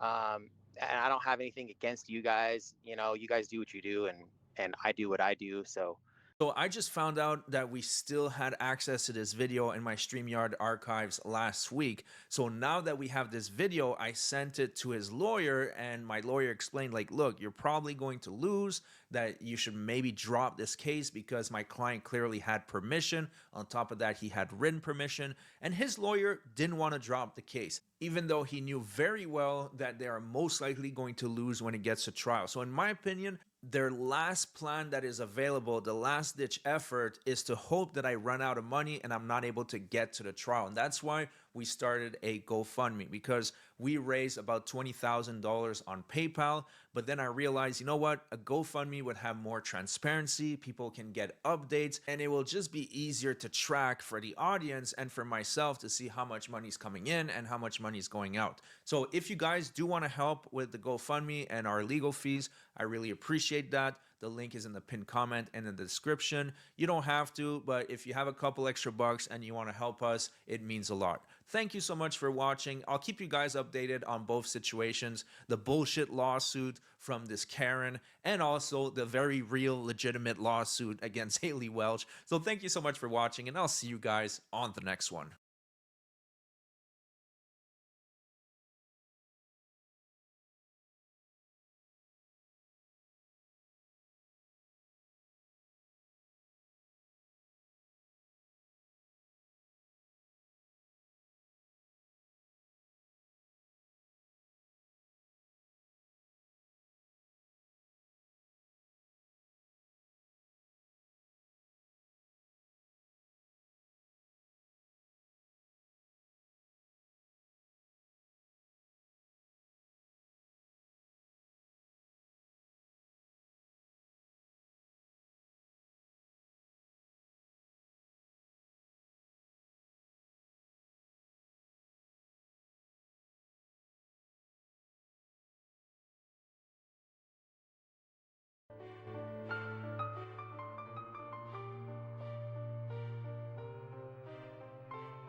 The big question, who is the Hawk Tuah girl? And how did she go from being a complete nobody to becoming a global internet sensation, only to end up scamming people out of millions of dollars and potentially facing jail time? Let's break it down. Just a few months ago, no one knew who Haley Welch was. She was just a regular Southern girl with no fame, no spotlight, nothing. But one random day, a guy with a mic walked up to her on the street and asked her a silly question. What's one move in bed that makes a guy go crazy? And with a cheeky smile, she gave the now viral answer, you gotta give him that Hawk Tuah and spit on it. You gotta give him that Hawk Tuah and spit on that thing. Boom. That clip blew up the internet. Millions of people shared it, celebrities reacted, she became the meme of the summer. And just like that, Haley went from street interview to instant icon. People loved her. She was funny, bold, and totally instant icon. People loved her. She was funny, bold, and totally unexpected. But then things took a dark turn. After going viral, Haley decided to cash in on her new fame, and who could blame her? But what she did next, that's where things went way too far. Haley started dropping exclusive merch, running fan clubs, and even promoting investment-style schemes where she promised her followers insane returns. She claimed she was building a fan-funded media platform, and all you had to do was contribute a bit of money to be a part of the movement. People believed in her. They thought they were helping a small-town girl build her dream. But here's what actually happened. She collected over $15 million from loyal fans and followers. She promised to launch apps, content platforms, and investment payouts, but none of that ever launched. She ghosted her biggest contributors. Not a single dollar was returned. People weren't just buying t-shirts. They were giving her their life savings. Thinking they were part of something real, instead it was a multi-million-dollar scam dressed up as a fan movement. This is one of the most miserable, horrible launches I've ever seen in my life. Okay, then why the fuck are you on? Profiting from the rug pull, I think it's relevant. We didn't pull a rug. I don't know what you're trying to say. It's not true. That's defamation. Stop. Do the math. Do the math. You're saying that we pulled a rug. There was no rug pull. 3%. You're defaming our character. Are you not gonna let me talk? The Hawk Tuah girl thought her viral moment would make her a star, and for a while it did. But greed took over, and now she's not just famous, she might be infamous. And if the investigations go where they seem to be going, she might be saying Hawk Tuah from behind bars. At first, Haley thought she had gotten away with it. She was still smiling, partying, and posting like nothing ever happened. But behind the scenes, the FBI had started watching, and so did multiple law firms representing angry investors and fans. Now, things are getting serious. Federal investigators are digging into her financials. She's being accused of fraud, wire fraud, and misrepresentation. Hawk Tuah girl going to prison, but there's a possibility it happens, guys. This is crazy. The Hawk crypto coin. Basically, meme coins are a massive trend right now where people will make a cryptocurrency for a meme, and 99% of the time they're all scams. But anyways, Haley thought it would be a good idea to make one of her own, so she did so. And after releasing her meme coin, it lost basically all of its value within minutes. According to this tweet, 96% of the supply was in one cluster, which basically means that 96% of the coin was owned by the developers. And after releasing the coin to the public and everybody else put their money in, they waited minutes before selling it all and doing what is called a rug pull. And to put it in the simplest terms possible, a rug pull is basically scamming everybody. She may also face charges of running an unregistered securities offering, depending on how the money was collected. And if she's convicted, here's what she's looking at. Up to 20 years in prison for wire fraud alone. Fines of over $500,000, possibly more. Full repayment of all the money scammed, which she clearly doesn't have, and her entire brand wiped out. Haley Welch went from an average working girl in North Carolina to quitting her job and moving to LA. I quit my job at the Spring Factory, and so I don't have to eat Taco Bell. Living a celebrity lifestyle overnight. In less than a few months, she had a podcast produced and managed by Jake Paul, and even got Mark Cuban on the show. Out of nowhere, she announced a meme coin project in development, with the coin quickly hitting a market cap of $500 million. She went so viral, she even made it onto the Joe Rogan podcast, where even Joe Rogan discussed the severity of these meme coins and how they are destroying people's life savings in the blink of an eye. Crime, is it illegal? This is why it's so confusing. If you have these meme coins and people are genuinely making millions of dollars from real meme coin, but it's kind of bullshit. It's kind of a fake money. Things got so severe that Joe Rogan shared a story about a guy who lost every penny he had saved his entire life to build a house. The man was elderly and now doesn't even have a home because he lost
everything in these scams. There was this dude who lived next to me. I had a lot next to my house in California, and this guy wanted to build a house. And it was the saddest fucking thing, man. Because this was like in 2012 when we were living there. This dude was raking his lawn, and so I went over just to talk to him. There's no house there. And the dude would just like clean up brush and shit. He was like a responsible landowner, and he didn't even have a property on a house on it. And I said, "Are you gonna build here? Because I knew you were gonna build here a while back, but we never heard anything." And he's like, "I lost everything in the crash." He goes, "I saved up all my life working. I had this dream to build this house on this, and the property was really beautiful." This guy was old, man. He was just like super bummed out, man. As you just saw, because of these scams, even people who were once well off ended up losing their life savings. Some of them now have land but no money left to build a home. And when CoffeeZilla called these scammers out, they had the audacity to defend themselves, even after scamming people out of $15 million, claiming that CoffeeZilla was defaming them. Look, I don't know what you're trying to say. It's not true. That's defamation. Stop. Do the math. Do the math. Now, I spoke to some people who bought into this pre-sale. They say they got in at $16.69 million total valuation, which means that if they sold out the whole 17%, you're looking at about $2.8 million raised by pre-selling these tokens. So it's essentially a lie to say her team didn't sell tokens. Well, they pre-sold them, and then those investors dumped on your fans. That's the problem. Because BubbleMap says we found 285 investors join the Hawk pre-sale. That's about what I saw as well. 89 wallets sold 100% on launch. 47 sold over 50%. Anyway, you can see in total, $3.3 million were sold. Again, as you'll see, on mostly Haley Welsh's fans, or Hawk Tuah Girls fans. And I know what you're thinking. Who falls for this? Well, unfortunately, with situations like this, they're not targeting crypto bros. They're mostly targeting, like, actual fans who've never been involved in, the crypto space before. Hawk Tuah Girl going to... So as you guys just saw, these viral personalities, people who once came from humble beginnings and maybe earned just a couple $1,000s a month, were given instant recognition, money, and fame by people like you and me. But what did they do with it? They scammed us. They never even stopped to think for a second about what would happen to the people who believed in them. Our life savings vanished because we trusted people like the Hawk Tuah Girl and Logan Paul. But enough is enough. They've scammed way too much and stayed out of trouble for way too long. Right now, law enforcement and the FBI are going hard on these cases, investigating the scams deeply, and there's a big chance the Hawk Tuah Girl is about to be arrested. But here's the real question. Do you think the justice system will actually punish them the way they deserve? Or will they just walk away like every other celebrity who has money and power? Let me know your thoughts in the comments. I really want to hear your point of view on this.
and how they are destroying people's life savings in the blink of an eye. Crime, is it illegal? This is why it's so confusing. If you have these meme coins and people are genuinely making millions of dollars from real meme coin, but it's kind of bullshit. It's kind of a fake money. Things got so severe that Joe Rogan shared a story about a guy who lost every penny he had saved his entire life to build a house. The man was elderly and now doesn't even have a home because he lost everything in these scams. There was this dude who lived next to me. I had a lot next to my house in California, and this guy wanted to build a house. It was the saddest fucking thing, man, because this was like in 2000. Jack Doherty is surpassing all the richest YouTubers in 2026. Yes, you heard it right, because every one of you heard Jack Doherty went broke. But this time you are hearing Jack Doherty becoming filthy rich. Well, that's true. Because people like Jack Doherty, as long as they have clout, as long as people are subscribing to his OF agency models, there is no one in this entire world who can stop Jack Doherty. Like, guys, can you imagine? This guy is almost banned from all the major streaming platforms for more than 1 year, yet he is throwing out hundreds of thousands of dollars worth of parties, rolling in multi-million-dollar expensive cars, buying mansions one after another. Let me just give you a simple sneak peek of Jack Doherty's plan for 2026. In this video, Jack Doherty said 2025 was crazy, but he is promising to cross all the lines in 2026. So you can just imagine what people are going to face in 2026. I turned 22 years old. 21 was definitely the craziest year of my life by far. So much has happened. I have no idea if it could possibly get any crazier than that. Hopefully not. You know, we need to pump the brakes. Just kidding. Floor on the gas, baby. Only get crazier from here. That's what I was talking about. Like, you can see Jack Doherty as maybe a dumb clout-chasing idiot streamer, but this guy is smart and a literal businessman. And it doesn't matter if you hate him or love him. Jack Doherty knows very well that everything, at the end of the day, is making him money. And I have just found a little sneak peek of Jack Doherty that is going to blow your mind. To be honest, even if you are not a fan of Jack Doherty, the fact that this guy, whose main job is to harass people in the name of content and use models to make money through his OF agency, can be this smart with his money is crazy. Like in this video, Jack Doherty just shared how he cannot go broke at all, and he is going to milk every penny from this clout-chasing game until he makes so much money that he never has to work ever again. How much a day on average are you spending? Because I spend like at least 10, 20 grand a day on, I don't even know what the fuck. Boat, gas, service, buy this watch, buy that car, buy this, move that. It's 10 grand a day. At least, low-key. You got mortgages, you got employees, you got random miscellaneous expenses, you got pay someone to perform in your backyard, your birthday party. No, I'm kidding. It's just always something. Last night for your birthday? Just went out to dinner. Chill night, you know? Yeah, good. Yeah. This year for me, I just look back on the last 10 years. That's where I built myself up and just reflected. Thank God for everything. I went to church. You know, I just chilled with my family. I just looked back on everything, on all the work I put in. Yeah, I've been doing that a lot recently too. You know, I had a lot more time myself, so I'm looking back and just being like, dang, you know? Sometimes you just gotta appreciate everything. Because you got it fast. And sort of. I mean, I've been doing it for like 10 years, you know? Oh, wow. 10 years of harassing people in the name of content. I didn't know, guys. Who knew Jack Doherty was milking us to make money by selling his clout-chasing content? Let me know in the comments. I would really like to know your point of view on this one. But I've been doing this forever. I feel like I've been doing it longer than I haven't been doing it for, you know, at this point. True. You did start very young. And that's one of the biggest keys in success is starting young. If you get it too fast, I feel like it's a lot faster to lose, you know? It's like I feel like I got myself a solid base to the point where it's like, you know, I've been around for a long time. I don't feel like I could just lose everything overnight. Like, if you gain something overnight, you could lose it overnight, you know? Easy come, easy go. But it's like it took me 10 years to get to where I am, so it'll take me 10 more years to fucking lose it if it came down to it, but it won't. Yeah, you know how to manage your expenses, and you know how much is coming in. It's like getting a girl fast, you lose her fast, you get money fast, you spend it fast. Exactly. You know, we earn that shit. Exactly. But people don't see that. They just see the success now. Success? Yo, bro, who are you? What kind of success? Made money by donations on Kick for harassing people on live stream? Using girls and letting them sell their pictures on OF? And taking major percentages from them and making millions. Just watch these statements of Jack Doherty and you will know how this Jack Doherty became a millionaire and how he will never be coming to the good path no matter what. Then you guys decide if you want the same kind of success as Jack Doherty or not. Notice that you manage girls. Is that true or no? Yeah. And managing in their OnlyFans? Yeah. And like kind of all around too, but like, yeah, I mean, I help like blow them all up on social media and they make money on OnlyFans and honestly all platforms. Does that kind of like does that field kind of like interfere with your heart a little bit? That's really what takes a lot of like I feel like the most space up in my head is just like because there's so many people that like depend on me and so many people I have to keep up with on a day to day and you know keep happy and stuff. It's a lot of pressure. That's really where it's at. It's like my mood is so heavily reliant on all the people around me that I'm trying to constantly keep happy that it like sometimes makes me like. I just not feel like happy. it's a grimy world, bro. Like I'm assuming these girls are selling nudes. Yeah. I mean, like in no disrespect, this is a version of pimping. You're pimping these girls out. You don't think that's attacking your heart in any way? No, because at the end of the day, they all, you know, they already like want to do what they're doing, and it's just like I just. Bro, shut up and stop giving excuses. Just say yes. I'm a pimp, and as long as I'm making millions, buying cars, living in luxury, I don't care about anything else. All I care about is me, and all I care about is the money coming into my bank.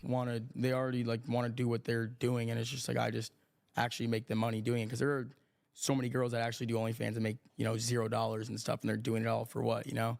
But it's like every girl I work with makes like hundreds of thousands of dollars a month and millions of dollars a year, you know?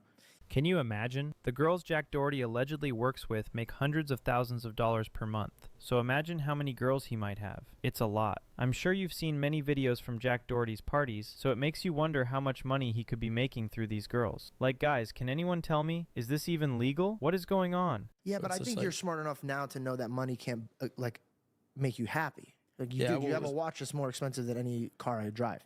So like, you know from here that money doesn't make you happy. Do you think that it's like affecting your heart that you're pushing these women in a industry, in a realm that is not gonna I wouldn't end say well I'm for pushing them to like do it, and I don't think it's not ending well for them. Like, did your girl do it right or no? Yeah.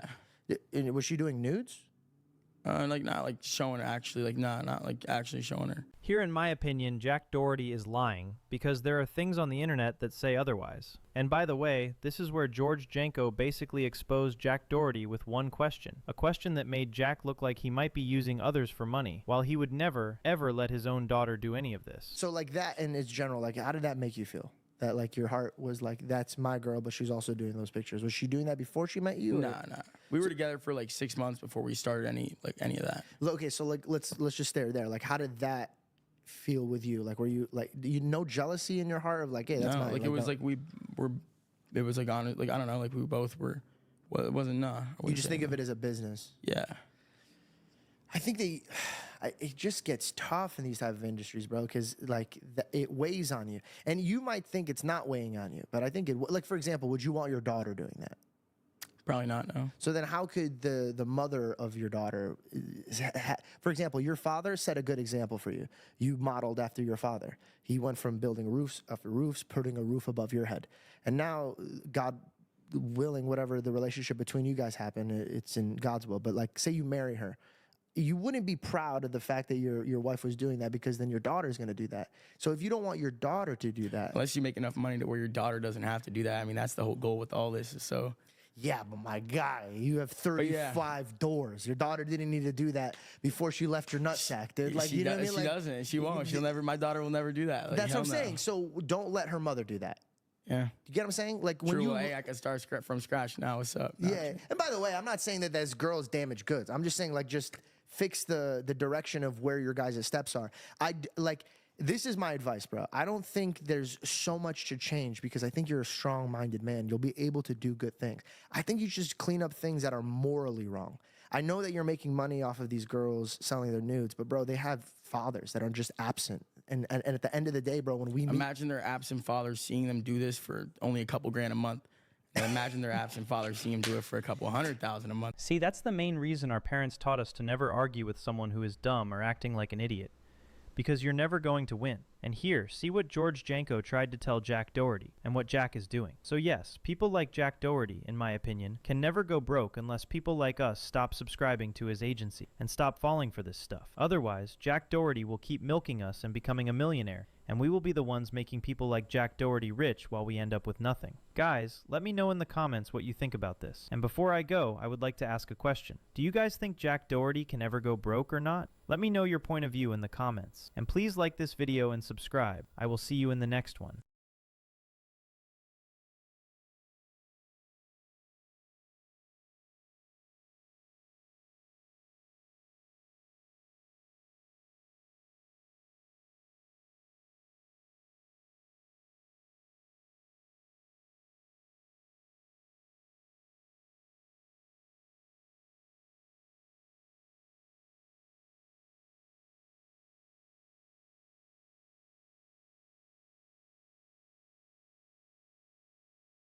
When you've got Jacksepticeye, Dan TDM, Chris Broad, and Mudahar all dragging the world's biggest YouTuber, while, of all people, Asmongold jumps in to defend him, you know things have officially gone nuclear. The timeline? Pure chaos. Mudahar called it a joke. Dan TDM said anyone replacing creators with AI, pure chaos. Mudahar called it a joke. Dan TDM said anyone replacing creators with AI has no creative bone in their body. Chris Broad asked the hard question: what kind of person would use their platform to make artists redundant? And the culprit? Mr. Beast.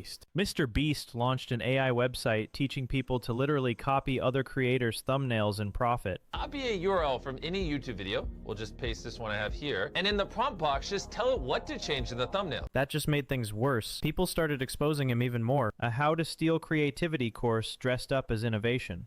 It wasn't some fun app. This was upload a thumbnail you like and our AI will make it cleaner, more clickable, real. Creators who spent years perfecting their craft suddenly realized a website could do their job in seconds. And the AI wasn't subtle. Everything screamed Mr. Beast. Exaggerated expressions, over-the-top colors, the full signature style. To anyone watching, it looked less like innovation and more like glorified plagiarism. And with Mr. Beast's name attached, the backlash hit tenfold. Jacksepticeye's old warning suddenly aged like fine wine. About a year earlier, he joked about Mr. Beast. You like Mr. Beast? No. Do you think he ruined YouTube? Yes. He wasn't bitter, he was prophetic. YouTube used to be about fun, creative content. Now, clicks, views, and flashy spectacle. Algorithms pushing weird trends. The culture itself changing. Like Mr. Beast? No. Jack, do you think Mr. Beast ruined YouTube? Yes. Now, in all honesty, Jack, why? Because it became more about views, money, and popularity than it did about having fun. You just don't think you had fun playing Squid Games? You think you had fun riding on yachts? Building wells in Africa? I don't know. If he had fun doing those videos, they'd be longer. We'd see the fun. Ooh. I thought you were going to get me with that one, didn't you? Who's the YouTuber you hate the most? I don't know. There's a lot of groomers and files on our platform.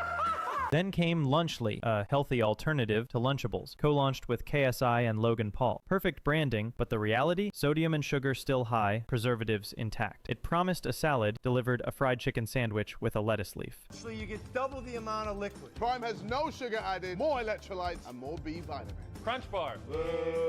Feastables Crunch Bar. Yeah! Our pizza uses real cheese. Dan TDM and Jack called it out. It wasn't just a product flop, it became a cultural flashpoint. Fans were policing the stars they helped build. Mr. Beast responded fast. He pulled the AI tool for new users, apologized, and replaced it with a system to hire real thumbnail artists. But the damage was done. The brand had grown into a monolith. Every upload a cinematic event. One creator's formula now defined the platform. High-energy intros, giveaways, exaggerated reactions. Every channel started looking the same. Fun became formula. Community became commodity. Algorithms became boss. You think of Mr. Beast? Well, you're not allowed to be the largest channel on YouTube unless you've already signed their contract. The algorithm decides which channel's big and which channel's small. It's not organic. It's not accidental. Not everyone was ready to cancel Mr. Beast over this. Asmongold stepped in to defend him. While the internet was losing it over a tool that let people basically copy other creators' thumbnails, he shrugged at the chaos and said the outrage was a little over the top. Jacksepticeye called out Mr. Beast for using a tool that uses AI to make YouTube thumbnail images. I hate what this platform is turning into. Fuck AI.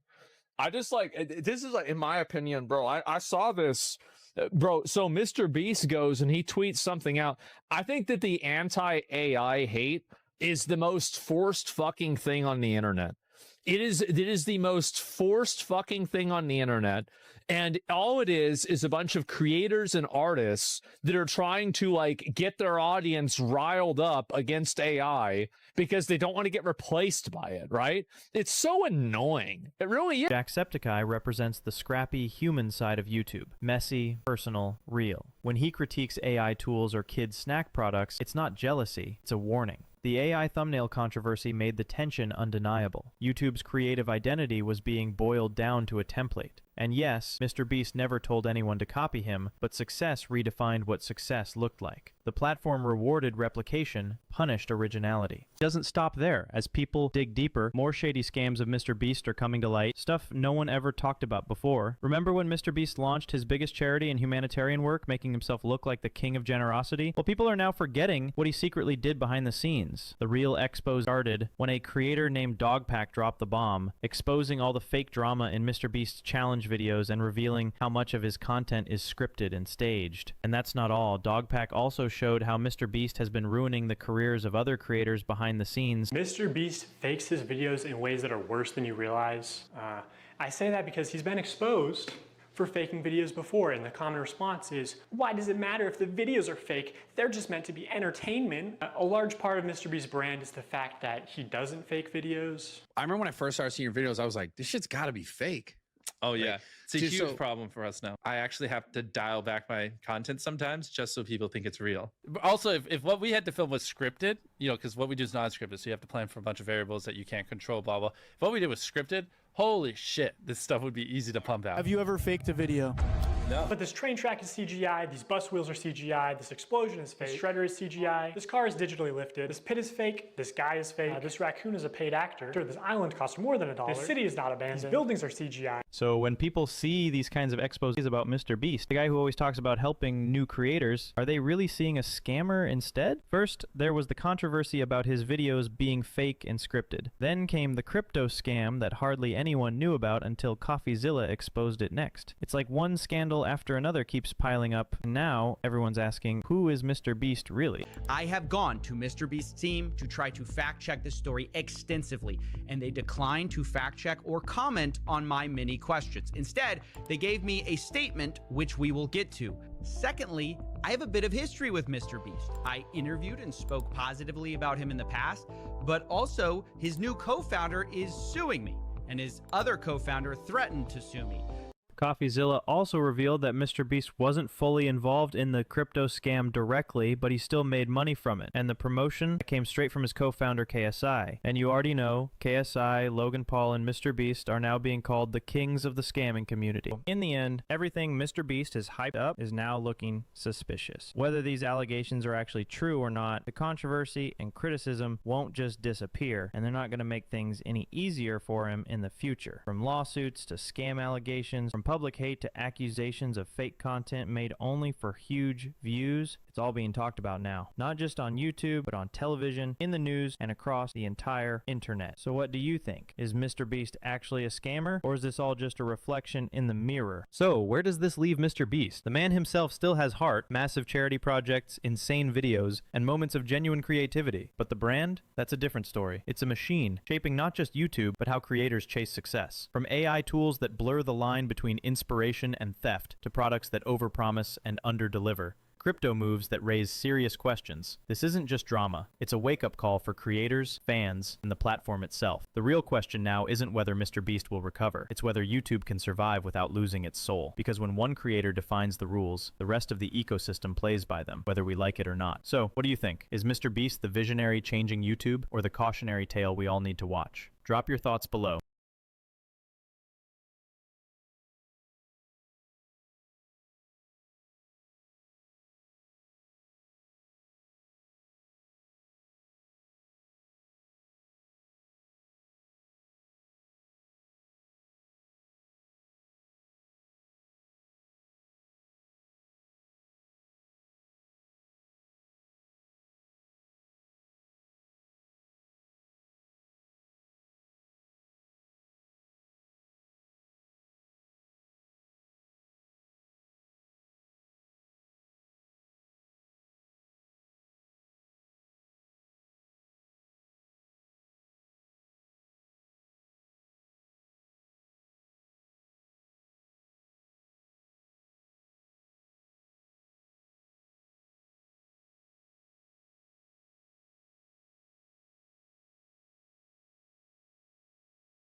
Wait, I have minimized the screen. Now logging with your PayPal. Could you please let me know which bank has been linked with your PayPal? What you just saw is me getting access to a scammer's computer. That is an over 1 gig.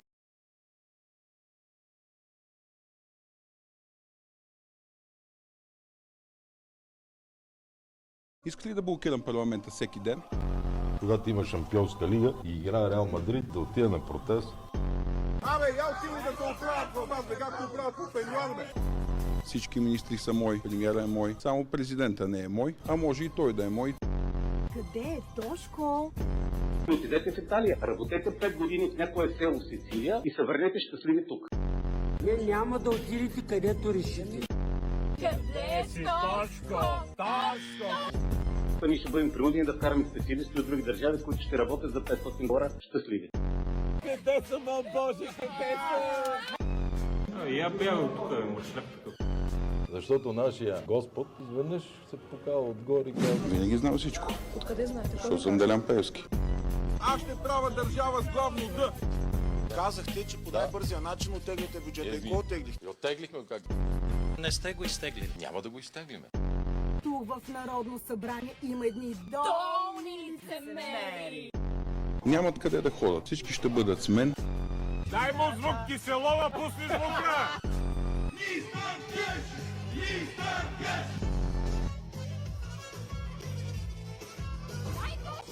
Иска ли да блокирам парламента всеки ден? Иска ли да блокирам парламента всеки ден? Когато има шампионска лига и играе Реал Мадрид, да отида на протест. Абе, я отивай да се оправят в вас, бе, както оправят по Пенюан, бе. Всички министри са мои, премиера е мой, само президента не е мой, а може и той да е мой. Къде е Тошко? Отидете в Италия, работете 5 години в някое село Сицилия и се върнете щастливи тук. Вие няма да отидете където решите. Къде?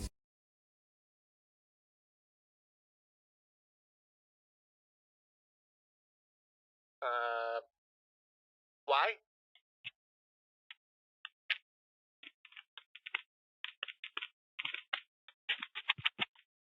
What's wrong?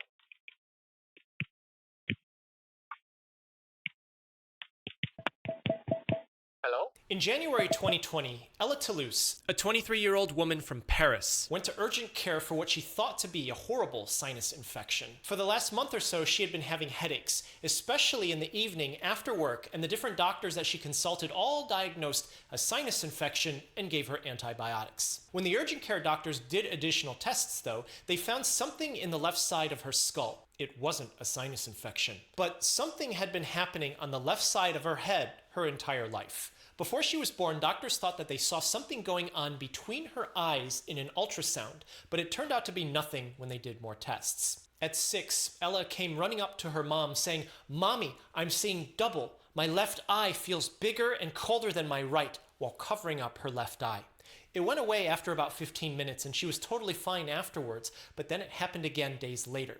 And she had on and off episodes like this for about 18 months. The best doctors at the best hospitals in the world all took detailed looks, scans, MRIs, diagnostic tests, observation over years, and they couldn't find anything wrong. Ella was an artist. She had a predilection for the left side of the faces that she drew. She hadn't had any left eye episodes for years until one happened again almost a year before she started having the headaches that eventually led to her urgent care for a sinus infection. At 23, she thought nothing of the episode. It was just like when she was very little, and all those doctors had told her and her parents that nothing was wrong. The sinus infection in the left side of her head turned out to be an aggressive cancer called SMARCB1 deficient sinonasal carcinoma, SDSC, and was growing into the left side of her skull. It had advanced to the point where it was pushing into her brain. There's more than 200 different subtypes of sinus cancers. We're still categorizing new ones today. SDSC was only formally described in 2014. The face is extremely delicate, and that makes sinus cancers so complicated. Surgery will When it comes to modern observations of outer space, Yes, can you hear me?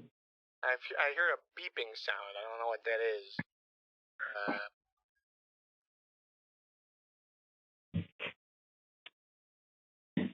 What are you doing, sir?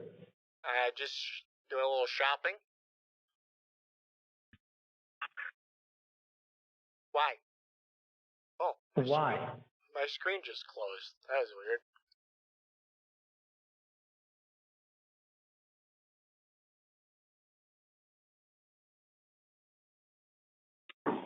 Why is everything getting closed out? My computer's doing stuff by itself now. It's kind of weird. Huh. Sorry, sir. Was there something I needed to do on the computer? Because everything just closed out for a second there. The other gentleman had said that I needed to be on the bank, I think. Uh-oh. Now my computer's updating again. Okay. What are hold you on, doing, okay? sir? And I Let me told you do scam not you, use your bro. bank. I have to go and send you the money, sir. Why you are using your bank? What? Why am I... Why is my computer updating? Is that you? Hold on, okay? Hold on. Huh? Is this why the guy said good luck? Have you sent me the money, Sorry? or...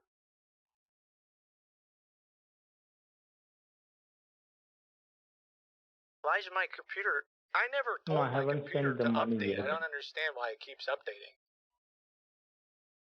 Are you updating? Because we are working, sir. I told you already. Because I'm working, that's why. You're updating my computer? I don't want you to update my computer. We are working on a computer, so we are working our update. That's why. But I don't want you to update it. Hold on 1 second. Hello? Hello? Yes, hi, sir. This is Keela calling from the Vehicle Service Center. How are you? I'm so good. How are you? Shoot. But my car warranty. Why she hung up so fast? I was not expecting that. I never get those calls. Sorry, I was getting another call. Sorry? I was getting another call. What's... Hello. You were getting another call? Yeah, sir, I don't want you to update my computer. Is, any way you could not do that? Okay, no problem. Hold on, okay? I was just trying to get my money back. Should I restart the computer?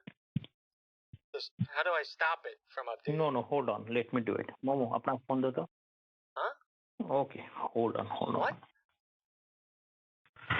Okay, now, sir, I'm going to finish the work, okay? What work? All right. Now, what you have to do, I'm going to finish the work right now, okay? Now, may I know, now you have, how old are you, sir? Hello? I'm 84. Why? You're 84? Sir? Hello?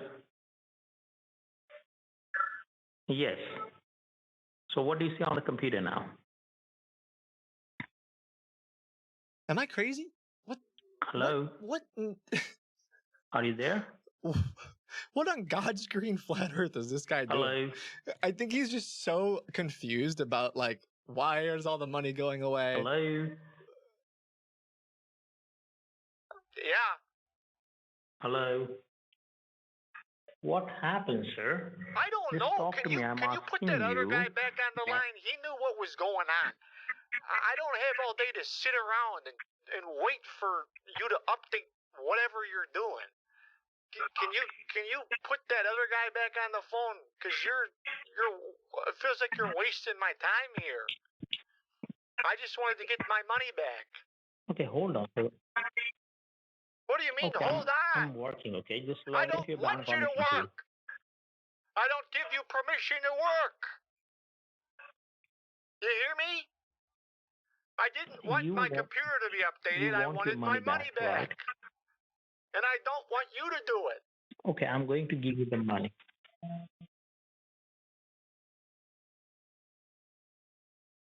Hello? Can you please stop updating it?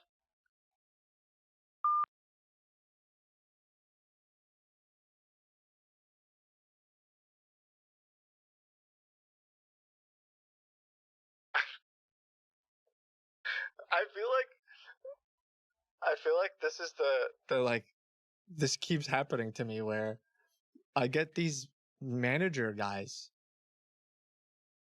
who like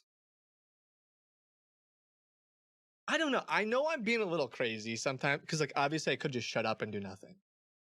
Right. And seems like that's what he's expecting, but they didn't explain why my computer's updating. There's no reason for my computer to be updating. I didn't ask for the computer to update. I've been on the phone for 2 hours, you know? And they just like lock your computer and want you to say nothing. And like, bro,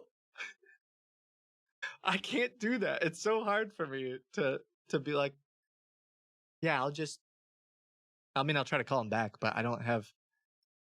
Actually, they can't call back this particular number. He has to call back the other number I typed in. They still have my computer locked, so like they still are doing something, I think. So it could have been an accident that they disconnected, but I feel like this has been happening a lot lately. I'll admit half of it is me because I've been trying to tell myself like, yeah, sometimes I should play. Like I know I play crazy quite a bit, but I also want to be somewhat believable. Like what would an old man do? What would an old man who spent 2 hours trying to get his refund to do? Does he just sit here and pretend like everything's okay? I don't know. I think that's been the conflict. These guys are. All right, let me see if I can get them back on, but I don't think they're capable of thinking Please hold while I try to critically connect enough. you.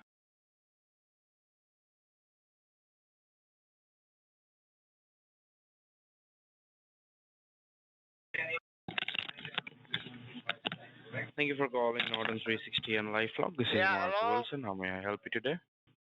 Ron? Yes, sir. Ron, it's You're me. connected with Norton 360. Ron. Hello? Yes, who are you? We were just talking to each other, right? Or I'm sorry, no, never mind. I'm confused. Ron was the manager. Is this David? Is David available? Sorry about that. I was a little confused there. David Whiteovich? Is he available? Let me ask if he's available or not. Okay. Okay, are you in front of the computer? Yeah. What do you see on the screen? I'm just trying to look up the Norton number. Is David there? Let me go ahead and ask if David is there or not. Okay. I guess I also have to remember like part of the whole thing about wasting all of my money is that they can't really do the scam. So they watched me go from $100,000 to like $18,000 or something. And then I did another transaction while my screen was hidden too. So they also could just be mad because they couldn't. I wasn't really putting that into the equation because he hit all my icons and stuff. Hello? Yeah, hello? Yes, sir. David is not here. If you're facing some issue, you can tell me. I'll help you out. Where did David go? David is not well. He went to the hospital. Oh, God, I hope... Jeez, I hope everything's okay with that. I was just talking to him not 15 minutes ago. He was helping me get my money back. Yes, it's correct. Correct. We just called 911 and he's on the way to the hospital. Oh, okay, sweet. Okay, well, well, thoughts and prayers for him. Holy smokes. What is he going to be okay? Did they say anything? When they, Yes, sir, he will be okay. No worries about him. Okay. So, sir, you have help me? not got the I never refund got yet, my money right? back, so... Okay, no worries. So, No. are you in front of the computer right now? Yeah? You're in front of the computer? Yeah, my computer was updating, and then I What tried do to you see? restart it, and now I'm missing my icons, and I'm trying to type in Norton refund Okay. phone number. Okay, just wait for a moment, sir. As I think, sir, there is a problem with your computer. That is why you haven't got the refund yet. So do you want the refund in the manual way? What does that mean? Do you have a debit card? Is the manager available, Ron? No, sir. Even Ryan is not available. He's the manager, and you're talking to another manager right now. Did he go to the hospital with them, I'm or telling what you. happened? No, sir. He's there, sir. He's kind of busy with another customer. Oh, kind of busy. Okay. Well, what do we... How do I get the money then? Sir, you do you have a debit card? Yeah? Okay. So, which grocery store is nearby to you?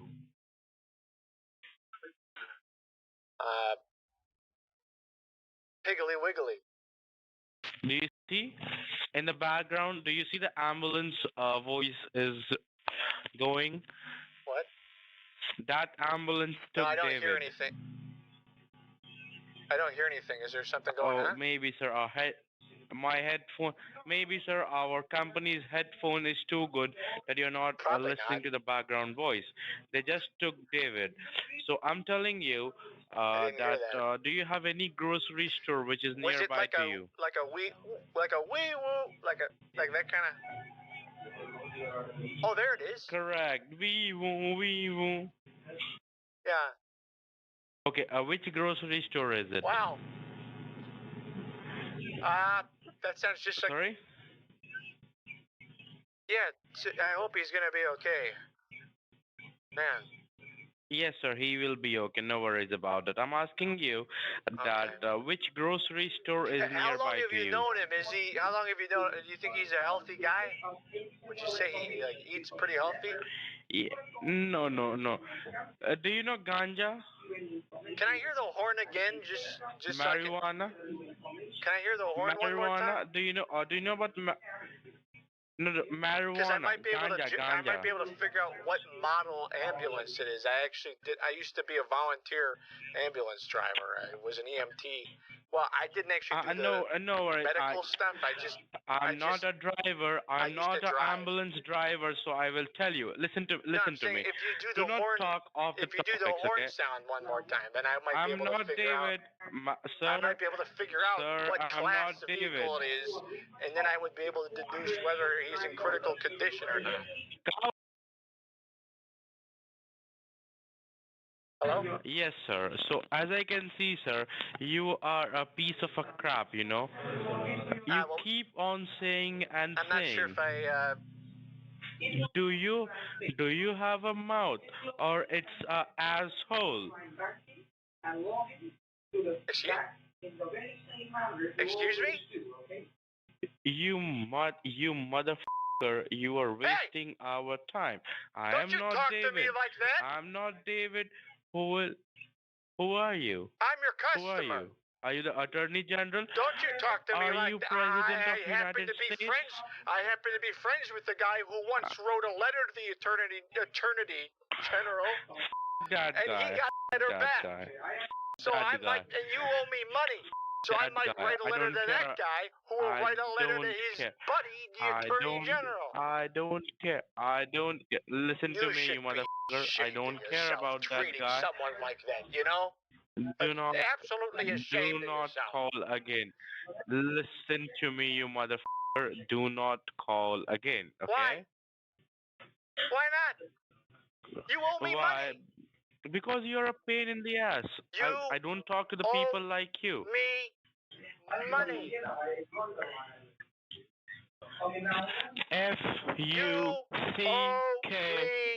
FUCKOFF. You owe me money. You know that? I'm not going to stop calling. Do you know Marky Tooth? You Sir? are a Marky Sir? Tooth. Can you transfer me to an adult, please? Because I'm not going to stop calling back until I get my money. Bless you, by the way. I don't know if you're sick. If you have a cold. Okay, wait. I'm transferring this call to John. He's going to you. Okay. Thank you. Hello? Yeah, John? Yeah, hi, this is John Hendricks from Worldwide Tech Department. How are you doing today? How are you? I think I you am doing saw. fine, sir. I think you saw that on my computer. How long have... How are you doing? Okay, so you're Tell me worldwide. You didn't tell your name. Do you have a username and password? Are you going to be able to give me my money Yes, back? sir. Sir, we are tech professionals, right? Okay. I understand. How are things at the tech center today? At the call center? You had any technological issues at all? Any problems with your No, not at all, any sir. software that you use or anything like that? Problems with your internet? Oh, you already hung up. There wasn't even. You didn't even. They're still on my computer with the Screen Connect client. Screen Connect is like a nasty tool. But yeah, I think when I brought up that part, because they lost access to all of their AnyDesk stuff, he didn't really want to have that conversation, which is funny.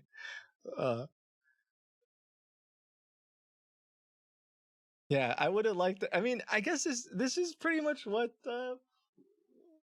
it's sort of what I was forgetting about the whole wasting my money thing. Like what's his face? The first guy was getting a little worked up when he was watching the money go, obviously, but wasn't anticipating him transferring me. So he transfers me and is probably like, whatever, it's not my problem. And then the next guy is very like, what the heck are you doing? Stop using your computer. It was like he was deer in headlights. Why is all you went from, I think I spent like 30 grand or something in the matter of seconds. And then they're just mad. There's no reason to keep talking to me because they can't scam me anymore, which is like the point of the gag. I was just expecting him to, I don't know, say something, not just be a little baby. Yeah, I'm calling on behalf of Worldwide Webwide Tech Support Association of Certified Technological Professionals, calling to see if you've been having any trouble today, and if you need any help. Calling? Sorry, is the manager, is John available? You want to speak with John? Yeah, or David. David. I am here, sir. Hello. Wait a minute. Got there. Hello. Yeah? I probably shouldn't have started off with the worldwide thing. Yeah, he doesn't want to. They're gonna just.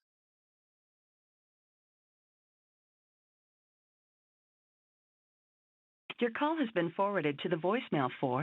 They'll just keep stopping me from calling. So, all right.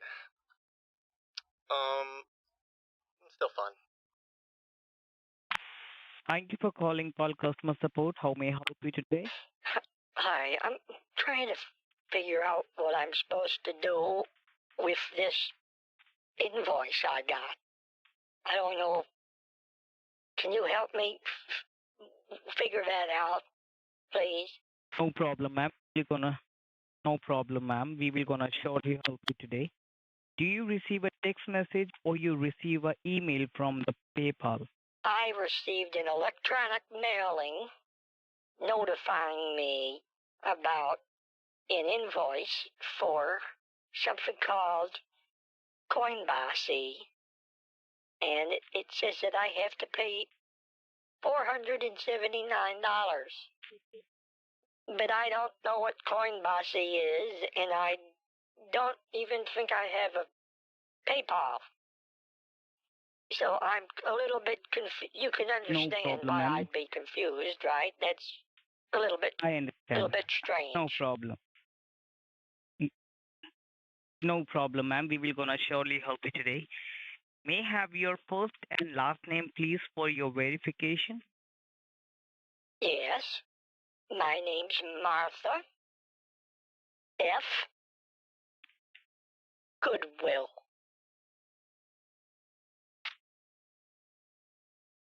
All right, just stay on the line, Miss Goodwill. Let me go ahead and check the details for you, okay? Hold on for a moment, please, ma'am.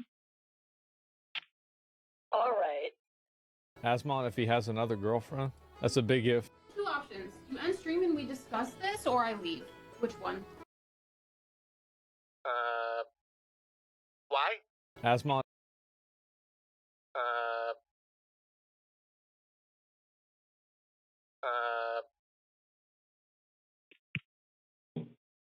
I hear a beeping sound. I don't know what that is.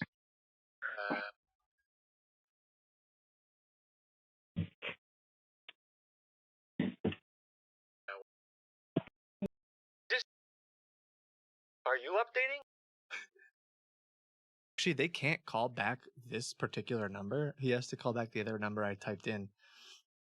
They still have my computer locked, so like they still are doing something. Who? I don't know. Is David available? What is he gonna? Started, and now I'm missing my icon.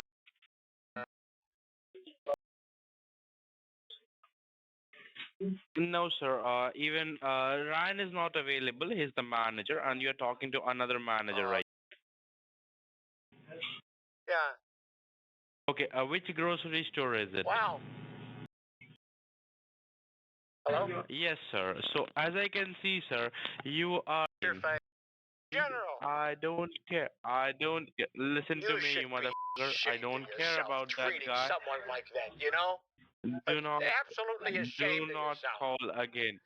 Listen to me, you motherfucker. I mean, I guess this is pretty much what it's sort of what I was forgetting about the whole wasting my money thing. Like what's his face? The first guy was getting a little worked up when he was watching the money go, obviously, but wasn't anticipating him transferring me. Hey, excuse me? I was I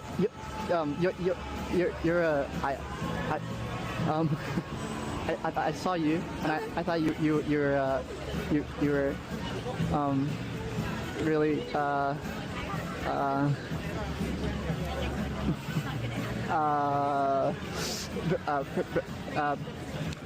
pretty. Yeah, I appreciate that. Mike. Mike? Sasha. Sasha? Yeah. Lovely to meet you.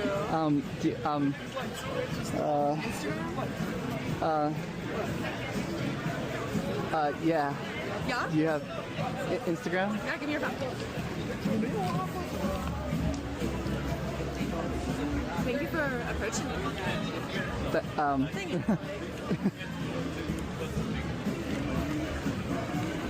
Sasha. Yeah, Sasha. Are you just hanging out at the Grove? Yeah, but I was getting food. Food from the market? Yeah. Oh, we Yeah. just got food from the market. Nice. Yes, it was so yummy, and the weather's perfect. Well, it's lovely to meet you, Mike. It was. Bye. Don't eat bread. Excuse me? Make this delicious breakfast recipe instead. Fine, but if it sucks, I'm coming right back to bread. I've prepared a plate with 3 bananas. I wasn't that prepared, but here we go. 3 bananas. I'll slice 2 of them, and the other one I'll save for the next step. Very mysterious. You're going to be surprised by how amazing this recipe turns out. Uh-huh. I can't wait to be surprised. I made it yesterday for guests, and everyone loved it. I'm sure you did. AI voice content farm person. Now, I'll mash the remaining banana just like this. Mash it well. I'll mash it my best. If you're looking for flavor, simplicity, and speed, you've just found the best recipe on the internet. Honestly, I was just looking to eat some bread. I'll transfer everything to this bowl. Super easy to make? What do you think? Well, since you're asking, I think bread was fine. And it was done, you know? Can't get any easier than that. Now, I'll add 3 eggs. I'll use a fork to beat the eggs. I'll also use a fork to beat my eggs. This recipe requires only a few ingredients. Would you add anything else to it? What? I don't know. Is that it? Are you stuck after bananas and eggs? Next, I'll add 2 tablespoons of oats. Okay, oats. Yeah. Tell me which city you're watching from so I can send you a special shout out. Sure. Do you want my bank details too? Do people actually leave comments like these? Today's shout out goes to Mark Rogers from New York. Of course. Oh, Mark, you sell out. Take your time and you'll get an incredible result in the end. And the best part? It's perfect for any occasion. You know what else is perfect for any? Bread. Now, in a bowl, I'll add some olive oil. Olive oil in a bowl? I'll place the banana slices into the pan. You're learning an exclusive method. This type of recipe is something you'll only find here. Yeah, I don't even know how I found this exclusive recipe. Oh yeah, Facebook shoved it in my face. Now, I'll pour the mixed ingredients over the bananas. This is one of those recipes that you make once and never forget. It's so delicious and practical. After all this hype, if I don't cream my pants the second this thing touches my mouth, I'm gonna be so disappointed. Just saying. I'll cover it and let it cook for 10 minutes. You would think that with all this yapping and autofellatio, we would get some kind of heat level information. But no. So let's go with medium heat. I'm sure it will be fine. Now, I'll use a plate to flip it over and cook the other side. Do I feel lucky today? Can I just... Nope. What was I thinking? Plate it is. Look how beautiful it's turning out. It's going to have an amazing texture. Well, for future reference, medium heat was too high. I'll cover it again and let it cook for another 5 minutes. It's ready. Look how incredible it looks. So mine's a little more exotic looking, but I'm not remaking this. Now I'll drizzle some honey on top to enhance the flavor even more. Enhance what flavor? The banana or the egg? Anyways, let's finally experience this exclusive culinary heaven. Well, this might surprise you, but it tastes like bananas and eggs with a little honey. And the honey is pulling a lot of weight. Yeah, no, I'll stick with bread. Thanks for watching. I hope you're not doom scrolling. Don't eat bread.